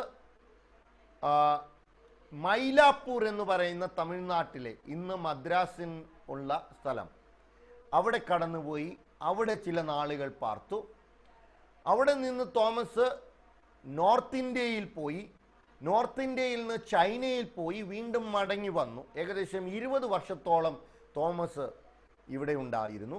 72 തോമസിനെ മൈലാപ്പൂരിൽ വെച്ച് കുത്തിക്കൊല ചെയ്തു എന്നാണ് ഈ പാരമ്പര്യത്തിൽ പറയുന്നത്. ഇനി നാം മനസ്സിലാക്കണം, ഈ പാരമ്പര്യം വായ്മൊഴിയായിട്ട് മാത്രമല്ല ഉണ്ടായത്. പിൽക്കാലത്ത്, അതായത് 16-ാം നൂറ്റാണ്ടായപ്പോൾ, അപ്പോൾ ആദ്യകാലങ്ങളിൽ മലയാള ഭാഷ ഉണ്ടായിരുന്നില്ല. പഴയ സംസ്കൃതവും തമിഴും കൂടെ ചേർന്ന പഴയ തമിഴായിരുന്നു നമ്മുടെ നാട്ടിലെ ഭാഷ. എഴുത്ത്, അതിൻ്റെ ലിപി ഒന്നും പൂർണ്ണമായിട്ട് ഉണ്ടായിട്ടില്ല. അതൊക്കെ ആകാം ഒരു പക്ഷേ എഴുതാൻ കഴിയാതെ ഇരുന്നത് എന്ന് നമുക്ക് ചിന്തിക്കാം. 1000 AD അടുത്താണ് മലയാള ലിപി അതിൻ്റെ ഒരു രൂപത്തോടെ ഉണ്ടാകുന്നത്. അപ്പോൾ 16-ാം നൂറ്റാണ്ടിൽ പോർച്ചുഗീസുകാർ നമ്മുടെ ഭാരതത്തിൽ, കേരളത്തിൽ വന്നു എന്ന് നിങ്ങൾക്കറിയാം. Vasco da Gama Kozhikode Kappad എന്ന സ്ഥലത്ത് വന്നതിനെ കുറിച്ച് നിങ്ങൾക്ക് അറിവുണ്ട്. ഈ പോർച്ചുഗീസുകാർ വന്നതിന് ശേഷമാണ് എഴുതാനായിട്ട് നമ്മുടെ കേരളത്തിലെ ആളുകളെ ഈ സംഭവത്തെക്കുറിച്ച് പറഞ്ഞപ്പോൾ പ്രോത്സാഹിപ്പിക്കുകയും അങ്ങനെ എഴുതിയിട്ടുള്ള ചരിത്ര ഭാഗങ്ങൾ നമുക്ക് കാണാൻ കഴിയും. പ്രധാനപ്പെട്ട 2 പാട്ടുകൾ, ഈ പാട്ടുകളുടെ പേര് ഞാൻ പറയുമ്പോൾ നിങ്ങൾക്ക് വളരെ പരിചയമുള്ള പാട്ടുകളാണ്. ഒന്ന് മാർഗംകളിപ്പാട്ട്, 2 റംബാൻ പാട്ട്. മാർഗംകളിപ്പാട്ട്, റംബാൻ പാട്ട്. ഈ രണ്ട് പാട്ടുകൾ പഴയ കാലത്ത് ക്രൈസ്തവ വിവാഹങ്ങൾക്കും അതുപോലെ ക്രൈസ്തവ ആഘോഷങ്ങൾക്കൊക്കെ ഉപയോഗിച്ചിരുന്ന പാട്ടുകളാണ്. ഈ പാട്ടുകളിൽ ഈ തോമസിൻ്റെ ശുശ്രൂഷകളാണ് വിവരിക്കുന്നത്. ആ ശുശ്രൂഷകളെക്കുറിച്ചാണ് നമുക്ക് ഈ പാട്ടുകളിൽ കാണാനായിട്ട് കഴിയുന്നത്. ഈ പാട്ടുകൾ എന്തായിരുന്നു എന്ന് നിങ്ങളൊരു പക്ഷേ ചോദിക്കുകയാണെങ്കിൽ ഞാൻ ആ പാട്ടുകളുടെ ഒന്ന് രണ്ട് പിക്ചേഴ്സ് നിങ്ങളെ കാണിക്കാം. ഇത് മാർഗംകളി പാട്ട്. ഈ ഡ്രസ്സിലുള്ള പാട്ട് നിങ്ങൾ കണ്ടിരിക്കും.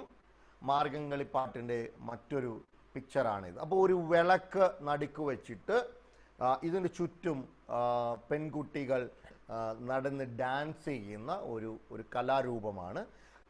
അപ്പുറത്ത് നിന്ന് രണ്ടുപേർ പാടുന്നത് നിങ്ങൾ ശ്രദ്ധിച്ചിരിക്കും. അങ്ങനെ പാടിക്കൊടുക്കുമ്പോൾ ഇവർ ഡാൻസ് ചെയ്യുന്ന ഒരു കലാരൂപമാണ്. ഇനി പാട്ടുകളുടെ വരികളിൽ എന്താണ് എന്ന് നിങ്ങൾ ശ്രദ്ധിക്കണം. ഈ പാട്ടുകൾ ഇന്ന് നമ്മുടെ കലോത്സവങ്ങളിൽ കുട്ടികൾ ഉപയോഗിക്കാറുണ്ട്. ആ പാട്ടിൻ്റെ വരികൾ യൂട്യൂബിലൊക്കെ നിങ്ങൾക്ക് ശ്രദ്ധിക്കാൻ കഴിയും. നിങ്ങൾ ശ്രദ്ധിച്ചു നോക്കിയാൽ പഴയ മലയാള ഭാഷയിലാണ് അതിൻ്റെ വരികൾ എഴുതിയിരിക്കുന്നത്. ആ വരികളിൽ നമുക്ക് മനസ്സിലാക്കാൻ കഴിയും തോമസ് ഭാരതത്തിൽ വന്നു എന്നതിൻ്റെ ഡീറ്റെയിൽസ് ആണ്. തോമസ് വന്നതിനെക്കുറിച്ചും തൻ്റെ ശുശ്രൂഷകളെക്കുറിച്ചുമാണ് ഈ പാട്ടിൽ പറയുന്നത്. ഇനി മറ്റൊരു പാട്ട്, ഈ പിക്ചർ നിങ്ങൾ ശ്രദ്ധിക്കുക. ഇതാണ് റംബാൻ പാട്ട് എന്ന് പറയുന്നത്. ഈ റംബാൻ പാട്ടും ഇത് ആണുങ്ങളും പെൺകുട്ടികളും ആൺകുട്ടികളും കളിക്കുന്ന ഒരു കളിയാണ്. റംബാൻ പാട്ട് തന്നെ പെൺകുട്ടികൾ ചെയ്യാറുണ്ട്. അതിൻ്റെ പിക്ചറാണിത്. അപ്പോൾ ഈ പാട്ടിലും ഇതുപോലെയുള്ള വിശദീകരണങ്ങളാണ് കൊടുത്തിരിക്കുന്നത്. ഇനി ഈ സ്ലൈഡ് ഞാൻ നിങ്ങളെ കാണിക്കുന്നതിൻ്റെ അർത്ഥം ഇതാണ്.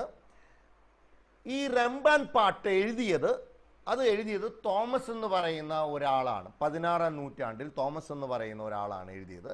ഈ തോമസ് 1601 17-ാം നൂറ്റാണ്ടിൻ്റെ ആരംഭത്തിലാണ് എഴുതിയത്. ഇദ്ദേഹം പറയുന്ന വിവരണം ഇങ്ങനെയാണ്. അദ്ദേഹത്തിൻ്റെ കുടുംബത്തിൽ ഒരു പഴയ തമിഴ് എഴുത്ത് ഉണ്ടായിരുന്നു. ആ എഴുത്തിൻ്റെ അടിസ്ഥാനത്തിലാണ് ഈ പാട്ടുകൾ എഴുതിയത്. ഈ പാട്ടിനകത്ത് അദ്ദേഹം പറയുന്നുണ്ട്, ആ രേഖയിൽ നിന്നും തനിക്ക് കിട്ടിയ വിവരങ്ങൾ ഇങ്ങനെയാണ്. ആ വിവരങ്ങൾ ഇങ്ങനെ അദ്ദേഹം പറയുന്നുണ്ട്. തോമസിൻ്റെ ശുശ്രൂഷ മുഖാന്തരമായി തമിഴ്നാടിൻ്റെ ഭാഗത്ത് ഉണ്ടായിരുന്ന രാജാവ്, നിങ്ങൾക്ക് പണ്ടറിയാം, അല്ലെങ്കിൽ പഴയ കാലത്ത് കേരളം എന്ന് പറയുന്നത്, കേരളം, തമിഴ്നാട്, ആ ഭാഗങ്ങൾ 3 തരത്തിലുള്ള രാജാക്കന്മാരാണ് ഭരിച്ചത്. പാണ്ഡ്യ, ചോളർ എന്ന രാജാക്കന്മാർ ഭരിച്ചതിനെക്കുറിച്ച് നിങ്ങൾ കേട്ടിട്ടുണ്ടാകും. അപ്പോൾ ആ കൂട്ടത്തിൽ ചോളൻ പെരുമാൾ എന്ന് പറയുന്ന രാജാവ്, അദ്ദേഹത്തിന് കൂടെയുള്ള 2000 പേരോളം കർത്താവിനെ അറിയുന്നവരും ക്രിസ്ത്യാനികളുമായി അന്ന് മാറി. തോമസിന്റെ ശുശ്രൂഷയിൽ 29 മരിച്ചവർ ഉയർത്തെഴുന്നേറ്റു എന്നും, തോമസിന്റെ ശുശ്രൂഷയിൽ 210 ഭൂതം ബാധിച്ചവർ സൗഖ്യമായി എന്നും, അവർക്ക് വിടുതൽ കിട്ടിയെന്നും, തോമസിന്റെ ശുശ്രൂഷയിൽ 230 കുഷ്ഠരോഗികൾക്ക് സൗഖ്യം കിട്ടിയെന്നും, 250 കണ്ണ് കാണാത്തവർ, അന്ധരായിട്ടുള്ളവർ, അവർക്ക് സൗഖ്യം കിട്ടിയെന്നും ഈ എഴുത്തുകളിൽ അല്ലെങ്കിൽ ഈ പാട്ടിൽ വിവരിക്കുന്നുണ്ട്. ഇതുകൂടാതെ അന്നത്തെ ആകെ ആളുകൾ ഈ അനുഭവത്തിലേക്ക് വന്നതിനെക്കുറിച്ച് ഒരു കണക്കും പറയുന്നുണ്ട്. 17,490 എന്ന്. അപ്പോൾ ഇത്ര വിശദമായി ഈ പാട്ടുകളിൽ പറയുന്നുണ്ട് തോമസിൻ്റെ ശുശ്രൂഷയെക്കുറിച്ച്. കേരളത്തിൽ അദ്ദേഹം ചെയ്ത തൻ്റെ ശുശ്രൂഷകളെക്കുറിച്ച് വിശദമായിട്ട് പറയുന്നുണ്ട്. ഇനി നമ്മുടെ മനസ്സിൽ ഉണ്ടാകാൻ പോകുന്ന ചോദ്യം ഇതാണ്, ഈ പാട്ടുകളുടെയൊക്കെ അടിസ്ഥാനത്തിൽ വെച്ച് തോമസ് വന്നു എന്ന് കരുതപ്പെടാൻ അല്ലെങ്കിൽ പറയാൻ കഴിയുമോ? തോമസ് വരാൻ സാധ്യതയുണ്ടോ? നാം മനസ്സിലാക്കണം, അന്ന് ആ കാലഘട്ടത്തിൽ റോമും ഈ മുസിരിസ് എന്ന് പറയുന്ന ആ സീ പോർട്ടുമായിട്ട്, അല്ലെങ്കിൽ മുസിരിസ് എന്ന് പറയുന്ന തുറമുഖവുമായിട്ട് റോമും ഈ മുസ്ലിസുമായിട്ട് ബന്ധമുണ്ടായിരുന്നു എന്ന് 1-ാം നൂറ്റാണ്ടിൽ തന്നെ റോമിലെ ചരിത്രകാരന്മാർ എഴുതിയിട്ടുണ്ട്. അതിന് ധാരാളം തെളിവുകൾ ഉണ്ട്. അപ്പോൾ അങ്ങനെ ആ തെളിവുകൾ ആ എഴുത്തുകളിൽ വ്യക്തതയോടെ പറയുന്നുണ്ട് മുസ്ലിസുമായിട്ട് വ്യാപാര ബന്ധം ഉണ്ടായിരുന്നു. ഇത് കൂടാതെ ഞാൻ ചില ഫോട്ടോസ് നിങ്ങളെ കാണിക്കാം. ഈ കൊടുങ്ങല്ലൂരിനടുത്ത് വളപട്ടണം എന്ന് പറയുന്ന സ്ഥലത്ത്, വളപട്ടണം എന്ന് പറയുന്ന സ്ഥലത്ത് അവിടെ കുഴിച്ചെടുത്ത ഗോൾഡ് കോയിൻസ് ആണ് ഇതൊക്കെ. ഈ ഗോൾഡ് കോയിൻസിൽ ആലേഖനം ചെയ്തിരിക്കുന്ന രാജാക്കന്മാരുടെ പേരുകൾ അന്നത്തെ റോമ സാമ്രാജ്യത്തിലെ രാജാക്കന്മാരുടെ പേരുകളാണ്. ഇനി അവിടെ കുഴിച്ചെടുക്കുന്ന, നിങ്ങൾ കാണുന്ന ആ പിക്ചറിൽ കുഴിച്ചെടുക്കുന്ന പാത്രങ്ങൾ അന്നത്തെ റോമ സാമ്രാജ്യത്തിലെ പാത്രങ്ങളാണ്. ഈ പിക്ചർ നിങ്ങൾ നോക്കുക. ഈ പിക്ചറിനകത്തും കാണാൻ കഴിയുന്നുണ്ട് മനോഹരമായ പാത്രങ്ങൾ. ഈ പാത്രങ്ങളൊക്കെ റോമിൽ നിന്നും കൊണ്ടുവന്ന പാത്രങ്ങളാണ്. ഇതിൻ്റെ കാലം പരിശോധിക്കുമ്പോൾ അവർ പറയുന്നുണ്ട് ഇത് 1-ാം നൂറ്റാണ്ടിലെ പാത്രങ്ങളാണ്. ഏകദേശം 2000 വർഷമായിട്ട് ഇത് ഇന്നും നമുക്ക് ഈ വളപട്ടണം എന്നൊരു സ്ഥലത്ത് ഒരു മ്യൂസിയം ഉണ്ട്. ഈ മ്യൂസിയത്തിൽ പോയാൽ നമുക്കിതൊക്കെ കാണാൻ കഴിയും. അപ്പോൾ അന്നത്തെ റോമ സാമ്രാജ്യത്തിൽ നിന്നും കൊണ്ടുവന്ന പാത്രങ്ങളും പാത്രങ്ങളുടെ അവശിഷ്ടങ്ങളുമാണ് നമുക്ക് കാണാൻ കഴിയുന്നത്. അപ്പോൾ അതിനർത്ഥം എന്താണ്? റോമും ഈ മുസ്ലിസുമായിട്ടൊരു വ്യാപാര ബന്ധമുണ്ടായിരുന്നു. അതുകൊണ്ട് തോമസ് വന്നു കാണുമോ എന്ന ചോദ്യത്തിന് ഉത്തരമായി വന്ന് കാണും, സാധ്യതയുണ്ട്. എന്താണ് ഇങ്ങനെ ഒരു യാത്ര സംവിധാനം? അപ്പോൾ എന്തിനാണ് ഈ കപ്പലുകൾ മുസ്ലിസിൽ വന്നത്? നമ്മുടെ കുരുമുളകും ഏലവും അതുപോലെയുള്ള കാർഷിക വിഭവങ്ങൾ ഇവിടുന്ന് കൊണ്ടുപോകാനാണ് ഈ കപ്പലുകൾ വന്നുകൊണ്ടേയിരുന്നത്. അപ്പോൾ തീർച്ചയായും തോമസിന് വരാൻ സാധ്യതയുണ്ടായിരുന്നു. 1-ാം നൂറ്റാണ്ടിൽ റോമുമായുള്ളൊരു ബന്ധമുണ്ടായിരുന്നത് കൊണ്ട് വരാനുള്ള സാധ്യത ഉണ്ടായിരുന്നു. ഇനി നാം മനസ്സിലാക്കേണ്ടുന്ന മറ്റൊരു കാര്യം, തോമസിൻ്റെ ശവകുടീരം പോർച്ചുഗീസുകാർ ഈ മൈലാപ്പൂരിൽ നിന്നും കണ്ടെടുത്തു. അപ്പോൾ പോർച്ചുഗീസുകാരുടെ ചില എഴുത്തുകളുണ്ട്, അവർ എഴുതിയത് ഞാൻ വായിച്ചിട്ടുണ്ട്. അവരതിനകത്ത് എഴുതിയത് ഇങ്ങനെയാണ്: ആ നാട്ടിലെ ആൾക്കാരാണ് ഈ മൈലാപ്പൂരിൽ ഈ തോമസിൻ്റെ ശവകുടീരത്തെ കൊണ്ടുപോയി കാണിച്ചത്. ഈ ശവകുടീരം അവർ കുഴിച്ചെടുത്തപ്പോൾ അത് സാധാരണക്കാരുടെ ശവകുടീരമായിട്ടല്ല, വളരെ പഴയ കാലത്തെ, അന്നത്തെ കാലത്തെ അല്ലെങ്കിൽ 1-ാം നൂറ്റാണ്ടിലെ രാജാക്കന്മാർക്ക് ഉണ്ടാക്കുന്ന തരത്തിലുള്ള ശവകുടീരമായിരുന്നു.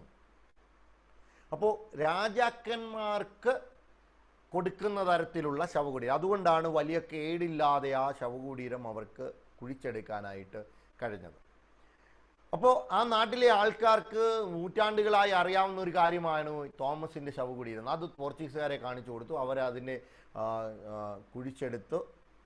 ഈ ശവകുടീരം എന്ന് പറയുന്നത്, നിങ്ങളുടെ ആ പിക്ചർ കാണാം, തമിഴ്നാട്ടിൽ ഞാൻ നേരിട്ട് പോയി കണ്ട് അവിടുന്ന് എടുത്ത പിക്ചറാണിത്. ഈ ശവകുടീരം നിൽക്കുന്ന സ്ഥലത്ത് നിന്നൊരു പള്ളിയാണ്. അതിൻ്റെ മുകൾ ഭാഗത്തൊരു വലിയ റോമൻ കാത്തലിക് ചർച്ചിൻ്റെ പള്ളിയുണ്ട്. പള്ളിയുടെ അടിയിലാണ് ഈ ശവകുടീരം പോലെ അതൊരു പ്രതിമയാണ് ഗ്ലാസ് ഇട്ട് വെച്ചിരിക്കുന്നത്. തോമസിൻ്റെ ശവശരീരത്തെ ഓർമ്മിപ്പിക്കുന്ന തരത്തിൽ. പക്ഷേ ഈ ശവകുടീരം കണ്ടെടുത്ത സ്ഥലം അതിൻ്റെ അടിയിലാണ്. ആ സ്ഥലത്താണ് അവർ ഈ പള്ളി പണിതിരിക്കുന്നത്. ലോകത്ത് വേറെ ഒരു സ്ഥലത്തും ഇങ്ങനെ ഒരു ശവകുടീരം കണ്ടെത്തിയിട്ടില്ല. അപ്പോൾ അല്ലെങ്കിൽ വേറൊരു സ്ഥലത്ത്, സിറിയയിൽ, പേർഷ്യയിൽ വേറൊരു സ്ഥലത്ത് ഒരു ശവകുടീരമുണ്ട്, അത് തോമസിൻ്റെ ആണെന്ന് പറയുന്നു. ഇവിടെയുണ്ട്, അതും തോമസിൻ്റെ ആണെന്ന് പറയുന്നു. ഇങ്ങനെ 2 സ്ഥലത്തുണ്ടെന്ന് പറഞ്ഞാൽ പിന്നെ സംശയമാണ്, അപ്പോൾ ശരിയല്ല എന്ന് പറയാം. പക്ഷെ ലോകത്ത് വേറെ എങ്ങും ഇത് കണ്ടെത്തിയിട്ടില്ല. അതുകൊണ്ട് തോമസ് വന്നു എന്നതിന് സാധ്യതയുണ്ട്. വന്നു എന്ന് പറയുന്നതിൻ്റെ ഒരു തെളിവാണ് ഞാൻ പറഞ്ഞത്. ഇത് കൂടാതെ തോമസിൻ്റെ ശുശ്രൂഷയിൽ ഞാൻ പറഞ്ഞല്ലോ കുറേ സഭകൾ ഉണ്ടായെന്ന്. ആ സഭകളെക്കുറിച്ച് തോമസ് ശുശ്രൂഷയാലാണ് തങ്ങൾ കർത്താവിനെ അറിഞ്ഞതെന്നും സഭയിൽ വന്നത് എന്നും പറയുന്ന തരത്തിൽ ആ സഭകളുടെ വളർച്ചയുടെ ഘട്ടത്തിൽ AD 190 പാൻറ്റേനിയസ് എന്ന് പറയുന്ന ഒരാൾ അലക്സാൻഡ്രിയയിൽ നിന്നും ഭാരതത്തിൽ വന്നതിനെ കുറിച്ച് തെളിവുണ്ട്. പാൻറ്റേനിയസ് ഇദ്ദേഹം വന്ന സമയത്ത് ഈ സഭകൾ സന്ദർശിച്ചു എന്നും ഈ സഭകളിലെ ആളുകൾ അദ്ദേഹത്തോട് പാൻറ്റേനിയസിനോട് പറഞ്ഞു, ഞങ്ങളുടെ പൂർവികർ, അപ്പോൾ ഒത്തിരി വർഷമായിട്ടില്ല, 190 വർഷം, 190 ഇദ്ദേഹം വന്നത്. അദ്ദേഹത്തിൻ്റെ തെളിവുകൾ ഇന്നും നമുക്ക് വായിക്കാൻ കിട്ടും, ആ എഴുത്തുകൾ. അപ്പോൾ അദ്ദേഹം വന്ന സമയത്ത് 190 ആകുമ്പോൾ AD 52 മുതൽ 72 വരെ തോമസ് ഉണ്ടായിരുന്നു. അപ്പോൾ എത്ര വർഷം? ഒരു 120 വർഷത്തെ ചരിത്രമേ ആകുന്നുള്ളൂ. അപ്പോൾ ഒരുപാട് നാളായിട്ടില്ല. അവർ പറഞ്ഞു, ഞങ്ങളുടെ പൂർവികർ തോമസിൻ്റെ ശുശ്രൂഷയിലാണ് കർത്താവിനെ അറിഞ്ഞതും ഈ സഭയുടെ ഭാഗമായതും എന്നും അവർ ഈ പാൻറ്റേനിയസിനോട് പറഞ്ഞു എന്ന് അദ്ദേഹത്തിൻ്റെ രേഖയിൽ എഴുതിയിട്ടുണ്ട്. ഇനി ഞാൻ പറഞ്ഞ ഈ വായ്മൊഴിയായിട്ടുള്ള അങ്ങനെ ഒരു പാരമ്പര്യം അല്ല ഒരു വിശ്വാസം, ഇത് ചരിത്രകാരന്മാരെല്ലാവരും തന്നെ അംഗീകരിക്കുന്നു.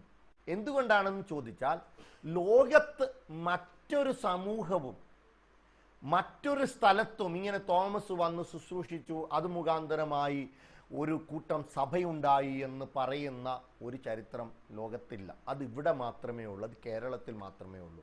അതുകൊണ്ട് തോമസ് വന്നു എന്ന് ചരിത്രകാരന്മാർ വിശ്വസിക്കുന്നു.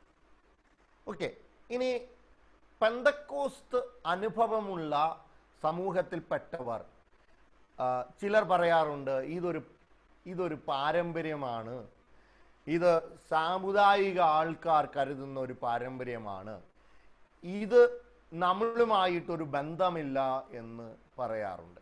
എന്നാൽ ഞാൻ അതിനെ അങ്ങനെയല്ല കാണുന്നത്. നിങ്ങളോട് ഞാനൊരു ചോദ്യം ചോദിക്കട്ടെ. തോമസ് വന്നെങ്കിൽ ഓക്കെ, ഏത് തരത്തിലുള്ള സഭയാണ് തോമസ് ഇവിടെ ഉണ്ടാക്കിയത്? ഇന്ന് നിങ്ങൾ ഈ പിക്ചർ കാണുക. ഇന്ന് തോമസിൻ്റെ ശവകുടീരത്തിന് മുകളിലുള്ള പള്ളിയാണത്. സെൻറ്റ് തോമസ് ചർച്ച് എന്നാണ് അതിനെ പറയുന്നത്. ചെന്നൈയിലുണ്ട് വലിയൊരു പള്ളി. അതിന് താഴെ നിങ്ങൾ കാണുന്നു, ഇന്ന് തോമസിനാൽ ഉണ്ടാക്കപ്പെട്ടു എന്ന് വിശ്വസിക്കുന്ന ക്രൈസ്തവ സമൂഹം അല്ലെങ്കിൽ ക്രൈസ്തവ സഭ, ഓർത്തഡോക്സ് ചർച്ച് എന്നൊക്കെ വളരെ അഭിമാനത്തോടെ പറയുന്ന ആ സഭയുടെ പള്ളിക്ക് അകത്തുള്ള ശുശ്രൂഷ ചെയ്യുന്ന സ്ഥലത്തിൻ്റെ ഒരു പിക്ചറാണത്. അപ്പോൾ ആ വലിയ ബിൽഡിംഗ് ഉള്ള കാത്തലിക് ചർച്ച് ആണോ തോമസ് ഉണ്ടാക്കിയത്? അതിന് താഴെ കാണുന്ന വളരെ മനോഹരമായ പൂക്കളും ഫ്രൂട്ട്സുകളും അതിൻ്റെയൊക്കെ ഇമേജുള്ള നല്ല ഭംഗിയുള്ള മധുവയുള്ള ആ സഭയാണോ തോമസ് ഉണ്ടാക്കിയത്? നിങ്ങൾ അതിനെക്കുറിച്ച് എന്ത് പറയുന്നു? ഏത് സഭയാണ് തോമസ് ഇവിടെ ഉണ്ടാക്കിയത്? ഈ ചോദ്യത്തിന് ഉത്തരം നമുക്ക് കണ്ടെത്തണമെങ്കിൽ നമ്മൾ ഒരിക്കൽ കൂടി ചിന്തിക്കണം, ആരായിരുന്നു തോമസ്? തോമസ് ആരായിരുന്നു? യേശുക്രിസ്തുവിൻ്റെ ശിഷ്യന്മാരിൽ ഒരാൾ.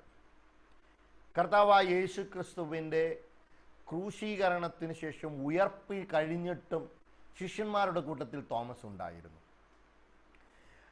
അത് കഴിഞ്ഞിട്ട് പെന്തക്കോസ്ത് നാളിൽ അപ്പൊസ്തോലന്മാർ മാളികമുറിയിൽ കൂടിയിരുന്ന് പരിശുദ്ധാത്മാവിൻ്റെ ശക്തി പ്രാപിച്ച് അവിടെ പത്രോസ് 11 പേരോടുകൂടി എഴുന്നേറ്റു നിന്നു എന്ന് ദൈവവചനത്തിൽ അപ്പോസ്തല പ്രവൃത്തിയുടെ പുസ്തകം 2-ാമത്തെ അധ്യായത്തിൽ നാം വായിക്കുന്നുണ്ട്.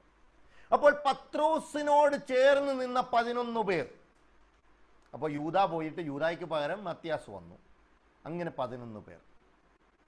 10 പേര് എന്ന് എഴുതിയിരുന്നെങ്കിൽ നമുക്കൊരു പക്ഷേ പറയാം, ഓ തോമസ് അവിടെ ഒന്നും കാണത്തില്ലായിരിക്കാം, ബാക്കി 10 പേരുടെ കാര്യമാണ്.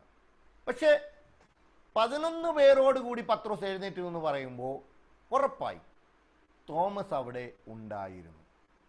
അപ്പോൾ മാളിക മുറിയിൽ പരിശുദ്ധാത്മാവിന്റെ ശക്തി പ്രാപിച്ച തോമസ്, അപ്പോസ്തലന്മാർ അവിടെ നിന്ന് മറ്റ് ദേശങ്ങളിലേക്ക് ശുശ്രൂഷയ്ക്കായി പോയതുപോലെ, ചുരുക്കി പറഞ്ഞാൽ പത്രോസ് ശമരിയയിൽ പോയതുപോലെ, യോഹന്നാൻ ശമരിയയിൽ പോയതുപോലെ, പത്രോസ് കൈസരിയയിൽ പോയതുപോലെ, കൊർന്നല്യൂസിന്റെ ഭവനത്തിൽ പോയി ദൈവവചനം പറഞ്ഞു, പ്രസംഗിച്ചു, പരിശുദ്ധാത്മാവിന്റെ ശക്തി അവിടെ പകർന്നു ഇറങ്ങി വന്നു.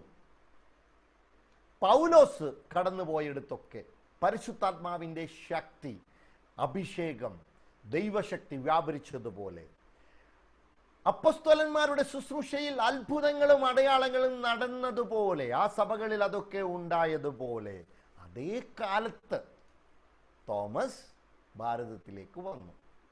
അങ്ങനെയാണെങ്കിൽ അതേ ശുശ്രൂഷയുമായിട്ടാണ് തോമസ് ഭാരതത്തിലേക്ക് വന്നത്. മറ്റൊരു ശുശ്രൂഷയുമായിട്ടല്ല തോമസ് വന്നത്. തോമസ് ഭാരതത്തിലേക്ക് വന്നപ്പോൾ ഇന്ന് നാം കാണുന്ന തോമസിൻ്റെ ആ പടത്തിൽ കാണുന്നത് പോലെ ഒരു തൊപ്പിയും ഒരു വടിയും ഒക്കെ ആയിട്ടല്ല തോമസ് വന്നത്. ഇങ്ങനെയൊരു തൊപ്പി അന്ന് ആർക്കും ഉണ്ടായിരുന്നില്ല, ഒരു വടി ആർക്കും ഉണ്ടായിരുന്നില്ല, ഒരു വലിയ കുരിശ് ആർക്കും ഉണ്ടായിരുന്നില്ല. തോമസ് ഒരു സ്ഥലത്ത് കുരിശ് സ്ഥാപിച്ചു എന്ന് പറയുന്നു. അങ്ങനെ ഒരു കുരിശ് സ്ഥാപിക്കാൻ സാധ്യതയില്ല. കാരണം എന്താ? ഈ 1-ാം നൂറ്റാണ്ടിൽ ആരും കുരിശ് കൈകൊണ്ട് എടുക്കത്തില്ല. കുരിശിനെ അന്നത്തെ കാലത്തെ 1-ാം നൂറ്റാണ്ടിൽ ഏറ്റവും മോശമായ ഒരു അടയാളമായിരുന്നു. കുരിശിനെ വാഴ്ത്തുന്നത് 4-ാം നൂറ്റാണ്ടിലാണ്. നമ്മൾ അതിനെക്കുറിച്ച് പഠിക്കും. കുരിശിനെ മഹത്വമുള്ള ഒരു വസ്തുവാക്കുന്നത് 4-ാം നൂറ്റാണ്ടിലാണ്. 4-ാം നൂറ്റാണ്ട് വരെ ഏറ്റവും മോശപ്പെട്ട, ഏറ്റവും കൂടിയ കടുത്ത ശിക്ഷ കൊടുക്കുന്ന ഒരു കാര്യമായിരുന്നു ഈ ക്രൂശ് എന്ന് പറയുന്നത്. അപ്പോൾ അതുകൊണ്ട് ഈ 1-ാം നൂറ്റാണ്ടിൽ തോമസ് വന്നു എന്ന് പറയുമ്പോൾ കുരിശും വടിയും ഒന്നുമില്ലാതെ ഒരു സാധാരണക്കാരനായിട്ട് വന്നത്. പക്ഷേ ആ പരിശുദ്ധാത്മാവിന്റെ ശക്തിയോടെയാണ് തോമസ് ഇവിടെ വന്നത്.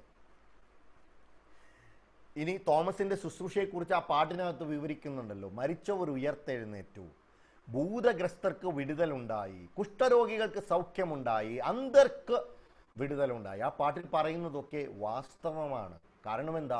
അപ്പോസ്തോലിക ശുശ്രൂഷയിൽ, പരിശുദ്ധാത്മാവിന്റെ ശക്തിയിലുള്ള ശുശ്രൂഷയിൽ അന്ന് അപ്പോസ്തോലന്മാർ ചെയ്ത അതേ ശുശ്രൂഷ ഇവിടെ തോമസ് ചെയ്തപ്പോൾ അത്ഭുതങ്ങളും അടയാളങ്ങളും ഉണ്ടായി. ഇനി തോമസിന്റെ ഇവിടുത്തെ ആദ്യത്തെ സഭ പാലയൂർ എന്ന് പറയുന്ന സ്ഥലത്താണ്. അപ്പോൾ ഈ പാലയൂരിലെ സഭ ഇന്ന് ഓർത്തഡോക്സ് സഭയുടെ ഭാഗമാണ്, കത്തോലിക്ക സഭയുടെ ഭാഗമാണെന്നൊക്കെ വളരെ വളരെ വൈരാഗ്യബുദ്ധിയോടെ തർക്കിക്കുന്ന ഒരു കാലമാണ് നമ്മുടെ കാലം. എന്നാൽ അന്നത്തെ ഈ പാലയൂർ സഭ ഏത് സഭയായിരുന്നു? അന്യഭാഷ പറയുന്ന, ആത്മാവിൽ സത്യത്തിലും ആരാധിക്കുന്ന സഭയായിരുന്നു. എങ്ങനെ അത് പറയാൻ കഴിയും? കൊരിന്തിലെ സഭയിൽ അന്യഭാഷ പറഞ്ഞെങ്കിൽ, എഫെസോസിലെ സഭയിൽ അന്യഭാഷ പറഞ്ഞെങ്കിൽ, തെസ്സലോനിക്കയിലെ സഭയിൽ അന്യഭാഷ പറഞ്ഞെങ്കിൽ, അത്ഭുതങ്ങളും അടയാളങ്ങളും അവിടെ ഉണ്ടായെങ്കിൽ, അതേ കാലത്ത് AD 52 തോമസ് വന്ന് ഇവിടെ ഒരു സഭ ഉണ്ടായപ്പോൾ അതേ സഭ അതേ രൂപത്തിലും ഭാവത്തിലും ആരാധനയിലുമാണ് ഇവിടെ ഉണ്ടായത്. മറ്റൊരു ആരാധനാ രീതി, മറ്റൊരു തരത്തിലുള്ള സഭ അന്ന് ലോകത്തില്ല, ഇവിടെയും ഉണ്ടായിട്ടില്ല. Praise Lord. ഇന്ന് രാത്രി എന്നെ ശ്രദ്ധിക്കുന്നവരോട് വളരെ വളരെ ആത്മാർത്ഥതയോടെ താഴ്മയോടെ ഞാൻ പറയട്ടെ, ഒരുപക്ഷെ സാമുദായിക സഭകളുടേതാണ് പാരമ്പര്യം എന്ന് നിങ്ങൾ ആരെങ്കിലും കരുതുന്നെങ്കിൽ അതല്ല പാരമ്പര്യം. ആ പാരമ്പര്യമൊക്കെ ഉണ്ടായത് 400-500 വർഷത്തിന് ശേഷമാണ്. ശരിക്കുള്ള പാരമ്പര്യം, അപ്പോസ്തോലിക പാരമ്പര്യം എന്ന് പറയുന്നത് ഇതാണ്. വേദപുസ്തകത്തിൻ്റെ പാരമ്പര്യം, അപ്പോസ്തല പ്രവൃത്തികളിൽ നടന്ന പാരമ്പര്യം. ആ പാരമ്പര്യം അതേപോലെ പിന്തുടരുന്നവരാണ് പെന്തക്കോസ്ത് സമൂഹം. ഇന്ന് നാം സത്യത്തിലും ആത്മാവിലും ആരാധിക്കുന്നെങ്കിൽ, അന്യഭാഷയിൽ ദൈവത്തെ മഹത്വപ്പെടുത്തുന്നെങ്കിൽ, ഒരു കാര്യം നാം മനസ്സിലാക്കണം, ഇത് 2000 വർഷത്തെ പാരമ്പര്യമാണ്. Praise Lord. ഇത് അമേരിക്കയിൽ നിന്നും വന്ന മിഷണറിമാർ കൊണ്ടുവന്ന അന്യഭാഷയാണ് നിങ്ങൾ പറയുന്നതെന്ന് ആരെങ്കിലും നിങ്ങളോട് പറഞ്ഞിട്ടുണ്ടെങ്കിൽ അവരോട് പറഞ്ഞു കൊടുക്കണം. അല്ല, ഇത് 2000 വർഷമായിട്ട് 1-ാം നൂറ്റാണ്ടിൽ AD 52 തോമസ് ഇവിടെ വന്നപ്പോൾ അന്യഭാഷയിൽ ശുശ്രൂഷിച്ച ആ സഭയുടെ ഭാഗമാണ് ഞാനെന്ന്. Praise Lord. പെന്തക്കോസ്ത് എന്ന് പറയുന്ന ഒരു സമൂഹം, ഒരു സംഘടന, ആ പേരൊക്കെ പിന്നീട് ഈ 100 വർഷം മുമ്പ് ഉണ്ടായത്. പക്ഷേ ഈ അനുഭവം 100 വർഷം മുമ്പ് ഉണ്ടായി വന്നതല്ല. 1-ാം നൂറ്റാണ്ടിൽ ഭാരതത്തിൽ വന്ന അന്നത്തെ സഭയിൽ ഉണ്ടായിരുന്ന അനുഭവം. ആ സഭയുടെ ഭാഗമായിട്ടാണ് ഇന്ന് നാം നിൽക്കുന്നത്. Praise Lord. അതുകൊണ്ട് നിങ്ങൾ ആയിരിക്കുന്ന ഇടത്ത്, നിങ്ങളുടെ സഭയിൽ അല്ലെങ്കിൽ നിങ്ങൾ പോകുന്ന ഇടത്ത് യൗവനക്കാരായിട്ടുള്ളവർ പ്രത്യേകാൽ ഓർക്കുക, ഇതൊരു നാണക്കേടിൻ്റെ കാര്യമല്ല, അഭിമാനിക്കേണ്ടുന്ന കാര്യമാണ്. എന്തുകൊണ്ടാണ്? ഇത് 1-ാം നൂറ്റാണ്ടിൽ ആദ്യത്തെ സഭയിൽ ഉണ്ടായിരുന്നത്, അന്ന് തന്നെ ആ സമയത്ത് തന്നെ ഭാരതത്തിൽ വന്നത്, അതിൻ്റെ ഭാഗമായിട്ടാണ് നാം ഓരോരുത്തരും ആരാധിക്കുന്നത്. അതുകൊണ്ട് പാരമ്പര്യം എന്ന് പറയുന്നത് 2000 വർഷത്തെ പാരമ്പര്യം. ആ പാരമ്പര്യം പത്രോസിൻ്റെ പാരമ്പര്യമാണെങ്കിൽ, ആ പാരമ്പര്യം അപ്പോസ്തോലന്മാരുടെ പാരമ്പര്യമാണെങ്കിൽ, തോമസിൻ്റെ പാരമ്പര്യമാണെങ്കിൽ, അവരൊക്കെ അന്യഭാഷയിൽ ദൈവത്തെ മഹത്വപ്പെടുത്തി സ്തുതിച്ച പാരമ്പര്യമാണ്. ഒരു തൊപ്പിയുടെയും വടിയുടെയും പാരമ്പര്യമല്ല അത്, മറിച്ച് പരിശുദ്ധാത്മാവിൻ്റെ ശക്തിയിൽ ശുശ്രൂഷിച്ച പാരമ്പര്യമാണ്. ദൈവവചനം വിളിച്ചു പറഞ്ഞ പാരമ്പര്യമാണ്. ഇന്ന് രാത്രി നമ്മുടെ സമയം അല്പം മുമ്പോട്ട് പോയി. പാസ്റ്റർ സിജു അങ്ങനെ ഒരു അനുവാദം തന്നതുകൊണ്ടാണ് ഞാൻ അല്പം കൂടെ മുമ്പോട്ട് കൊണ്ടുപോയത്.